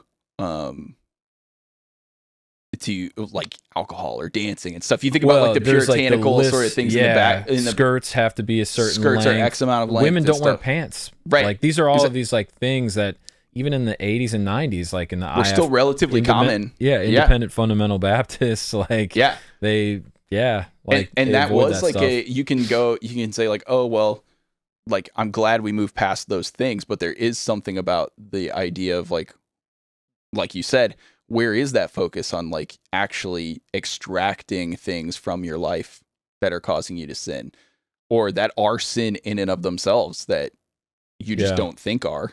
Right. You know, to some extent, like I'm perfectly capable of being deluded into thinking something's sin or something's not sin that is. You know, like that's and I hope I'm not. I don't want to be deluded by that. I pray I'm not deluded in some way like that. But like having that mindset, at least to be even aware of it and go, oh, okay, that's the part of the like, wait, but are they Christian? That's the part that doesn't bother me. Because I'm like, if that's what the person is trying to do in their life, and they're trying to make sure that little piece of it is, they have some compunction about listening to a metal band that isn't Christian for whatever reason that they feel led to extract that from their lives. Like that impulse, as the fruit of it is kind of annoying when it's like every micro detail is somehow like under this weird scrutiny and like, well, just come out and say it. Are you or are you not? It's like, okay, I am a Christian. I do believe in the Trinity and like all of the orthodox, you know, beliefs of Christianity. Like in the sense, I'm not, you know, whatever, but how does that apply to this particular situation is always an interesting thing, because there's such a focus on it as music being a sort of spiritual thing too. It is a spiritual thing. And there's an element of that where people know that sort of at a level that they're like, oh, okay, what portion of this is spiritual versus like what's entertainment? You know, it's like nobody makes that same question about like, is this a Christian TV show? Nobody asks, is this a Christian movie? Well, that's the thing that bothers me about it the most is like Christians will watch a movie made by probably some of the worst people on the planet and be like, I love Avengers or what, you know, whatever it is. And then they will like any kind of heavy music. Or if I listen to a Cannibal Corpse song, they're going to come down really hard on me. How could you listen to such gory, you know, lyrics this and is stuff violent like that, and satanic, and you're like, okay. And I'm like, bro, we watched Terrorizer together last week. Like, what are you talking about? What are you talking about, dude? Terrorizer. I wouldn't recommend really anybody watch that. It's so crazy. But I think that's always been the thing for me, just being like a dude that loves heavy music and loves metal, and then kind of my family and friends kind of being like, why do you like this stuff? Why do you like this? So raw. So why is the vocals doing it? You don't even understand what they're saying. And I'm just like, you know, there's a lot of things that you do in your life that I don't think are really sound. I don't understand either. And it's a interesting thing to have to like sort of wrestle with in a moral sense of like, I'm not even 100% like, oh yeah, they're totally wrong. But there's like a moral consistency thing that it's like, okay, but if we're asking of that, like you're asking every artist you've ever listened to have like a perfect, like ideological connection with you at some point. I think you got to reevaluate everything in your life by that standard. And almost nobody's going to do that. Right. Yeah, you know, basically nobody's going to do that. Right down to the seed oils that you're eating. Tell me about this. Right, yeah. Let me see your grocery list. I think more recently the stuff I've seen in these Christian metal Facebook groups and stuff is like you know, one of the guys from Impending Doom wearing a Cannibal Corpse shirt. A lot of people took issue with that. Yeah, a lot of people were bummed about roasting him. They're like, "Oh man, he's fallen." And how could you do this? Stuff. Yeah. Well, and what's funny is like Impending Doom are one of those bands that like outside of the Christian metal world have some of the most respect of other bands. Yeah. Like any other band you meet on the road, like that has anything to do or has had anything to do with the guys in Doom. They're like, hey, those are good people. If more Christians were like them, I'd be okay. Yeah. You know, and you're like, okay, what are they doing that's correct? Because there's something here that maybe the aesthetic, maybe you don't like the aesthetic. Maybe you don't like that he wore the Cannibal Corpse shirt. It's like, but you know what? I know a lot of people who know Brooke who are like, yeah, that guy's a Christian and he's a good guy. He's good in my book. And they would have nothing positive to say about any other Christian in their life. and so you're like, what is that? Like, right. And there's a character thing there. And it's like having like, since we were able to like go hang out and like meet all those dudes. I never really knew them before we did that run with War of Ages and those guys. It's like, no, this is genuine. There's a reason. Like there's a faith here that's like, maybe it is a little rough around the edges. Maybe we are talking to a group of people that are a little rough around the edges compared to what this, your local SBC chapter can actually reach. Right. And you have to recognize there's something about that. In terms of like being a Christian that plays heavy extreme metal, like I oftentimes like I want to vibe with the other people that like the same kind of stuff that I do, regardless of what their religious affiliation is or their beliefs are. Yeah. And I think what I pick up on with a lot of people in the Christian metal world or fans of Christian metal is they're kind of quick to judge, and I don't think they can empathize with a guy that's in a band, that like sometimes they just want them to be up on stage representing their faith well and providing such great music, but they're not really thinking that like that's a human too, that he's a dude, like he's a dude. They're all dudes. And that's kind of that same thing of like a lot of like part of what collapsed that bubble, I think, was there were a lot of dudes who were just wanted to play hardcore, and they were under that scrutiny and under that pressure. And rather than having a way to, there was no like mechanism for them to like go, hey, I'm having questions about my faith. Mm-hmm. And I don't really have a stable home church or a home pastor or like anything.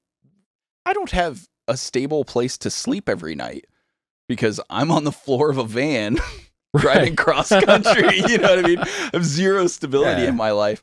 And like we're putting them in a position of like this quasi leadership in a lot of cases that I think wasn't really fair to a lot of those bands.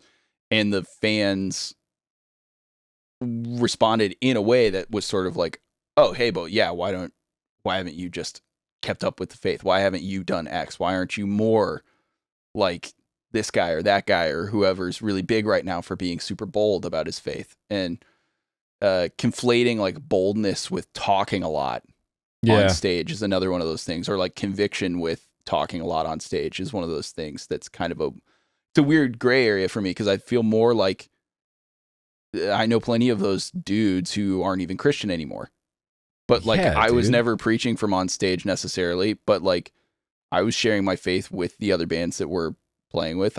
There was nobody I've toured with that's like doesn't know I'm a Christian and doesn't know that like we can talk about that sort of thing, and that we haven't had like good deep conversations about that.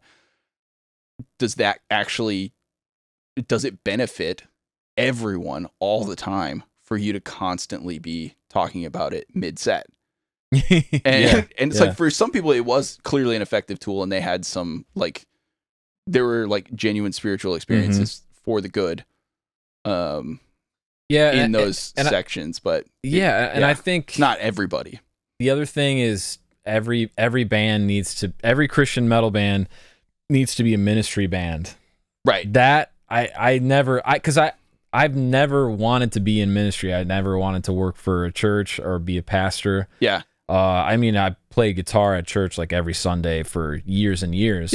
I guess you could call that a ministry, like, but I wasn't compelled to involve that in my art. I just wanted to use the lyric, like I, the opportunity to write music and lyrics as a way to share who I am and where I stand on certain things and art different from questions. a Christian perspective. Yeah, in a sense. It's just like, why do I have to do a ministry band thing? And in fact, I grew to like really dislike that, Yeah. And there's a level of that distaste. Like, imagine that, but you're in a situation where you're doubting. Imagine that same pressure and that same, whatever, that same sense of like, I'm not sure about this thing, but also you're feeling pressure to be very sure about it and to be very vocal about it and to be, Oh, I can empathize with that big time. Yeah, that would be crazy. And it's a weird set of pressures to put on anybody, let alone a bunch of dudes who were like 19. Right.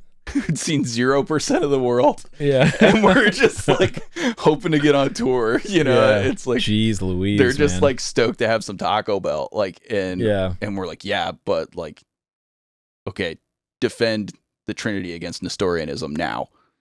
And they're like, who? Yeah. Like they have no.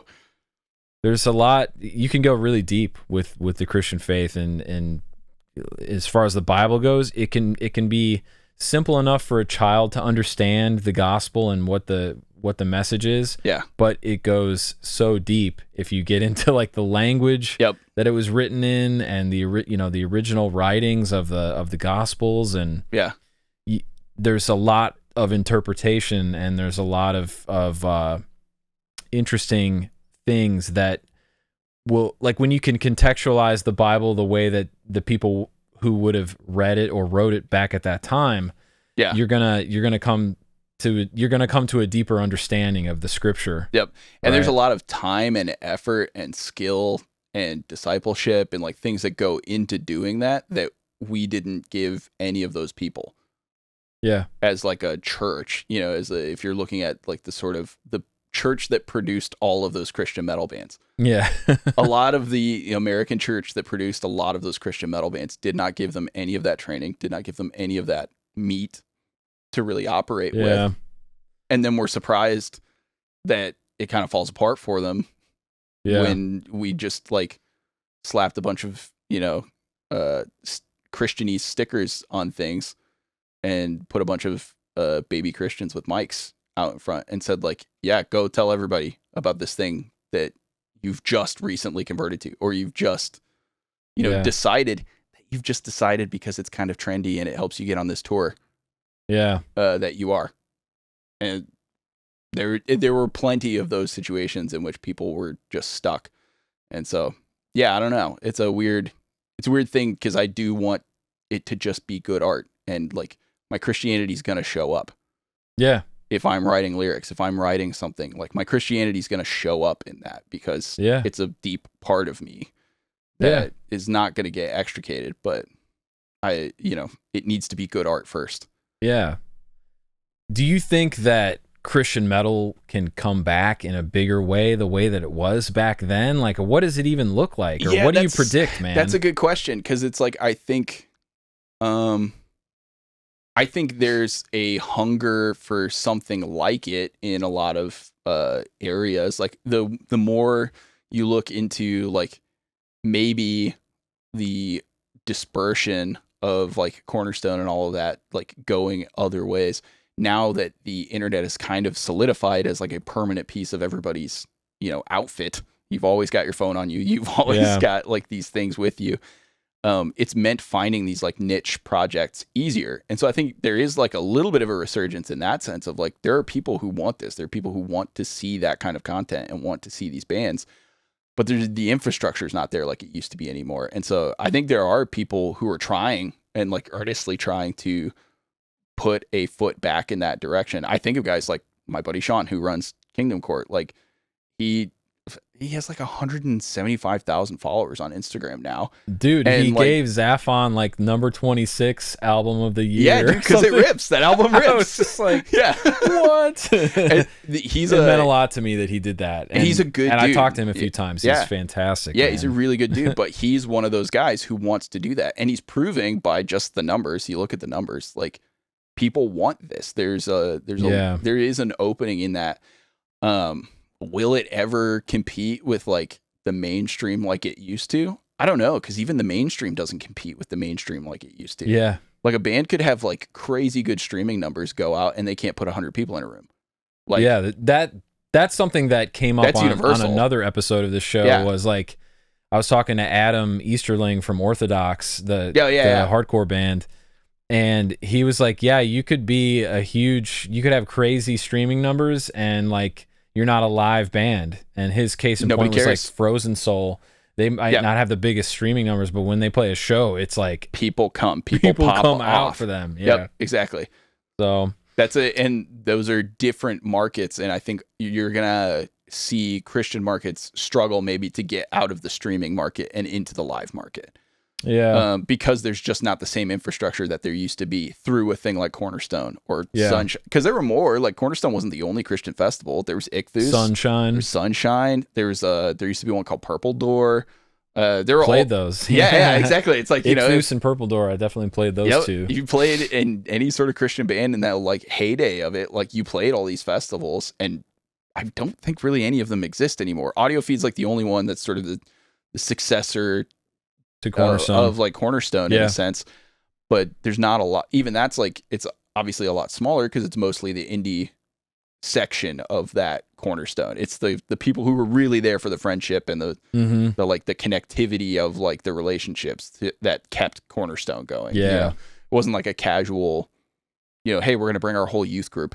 Like Cornerstone was. Yeah, that was like, crazy, dude. Yeah, you have just like whole youth groups, man. Like, God bless any of those. Yeah, the church would buy a pass for everybody. Yeah, they buy a pass for everybody. And you're going to this thing, and the kid's like, I like Pokemon. I don't even like metal. Yeah, I don't even care about this. Yeah, and that's who's filling the the massive main stage. Yeah, and then a kid sees Project 86, and he's like, "Oh, that was sick!" Like, and it starts that little spark. Like, yep, that's how it was for me, dog. Yeah, like, so, Miss May I, you guys have some shows coming up at the end of February, but also I think in May you're playing Welcome to Rockville. We are, yeah. Again, what was that like last year for you? And Rockville, and what do you expect it to be this year? Yeah, Rockville was great. It was really fun.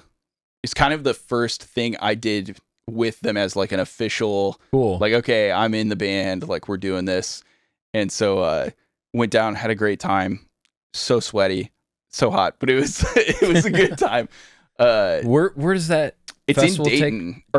It's in Daytona. So it's like in the track. Like you're like in the middle of like where they do the Daytona 500.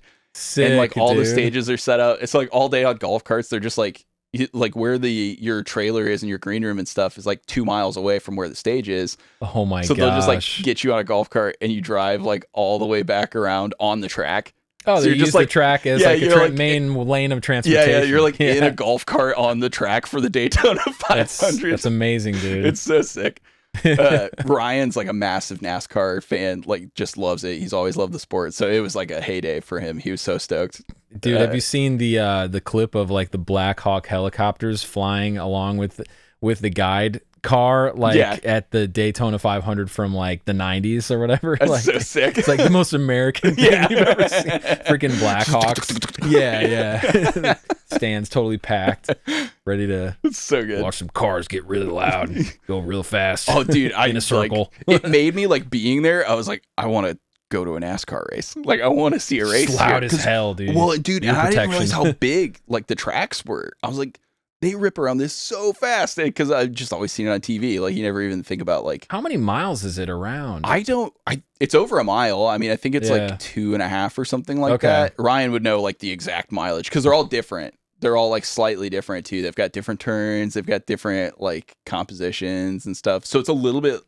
It's not like golf, but it's a little bit like golf in the sense that you're going to learn that particular track and like you're going to learn that course in a way that like the embankments are like a certain exactly like it's a slightly degree. different angle here, so the turns are faster at this track, or like there's all this like science behind it that I have no idea how any of it works. But it's cool that you're playing though at a freaking Daytona. That was it was good last year. I'm really excited about doing it again this year. It'll be sick, dude. It'll be a good time. We're playing the stage that Killswitch is headlining. So that'll be fun, man. I've never actually seen Killswitch live, so it'll be just fun to like pack up real quick and then just watch Killswitch play. Dude, they announced a tour with several crazy bands. Anyway, they're coming to Nashville, I think. Yeah, it's like Killswitch, Beartooth Parkway. There's one other. I want to say like there were some like real death metal-y bands on the bill as well. Okay. It was like, I think it's a different. Anyway, maybe a separate one. Yeah. It might be a different tour, but yeah, that sounds awesome, dude. It's gonna be a good time. That'll be fun. Yeah.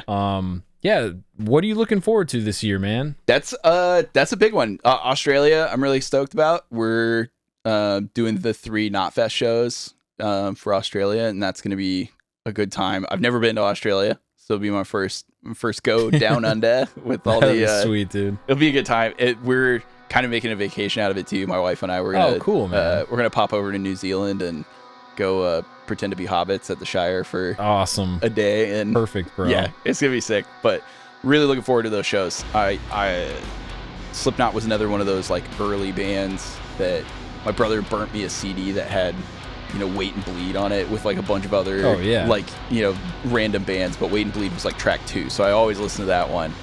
And just one of those formational kind of things of like early on. I'm not like the world's biggest Slipknot fan. I couldn't tell you like every one of their songs or whatever, but to be in a situation where we get to play their fest in Australia is it's gonna be sick. I'm stoked. Well, dude, thank you so much for coming on the show, and it means a lot to me. It was great to catch up with you and it's talk good to about see you, these dude. Things. And dude, I wish you the best with Miss May I and everything you got going on. You got some exciting shows coming up this year, and dude, I just wish you the best. Thank you, man. I really appreciate it. It's been a good time. I'm glad you invited me because it's been a good catch up, man. Heck yeah, dude. Long time coming.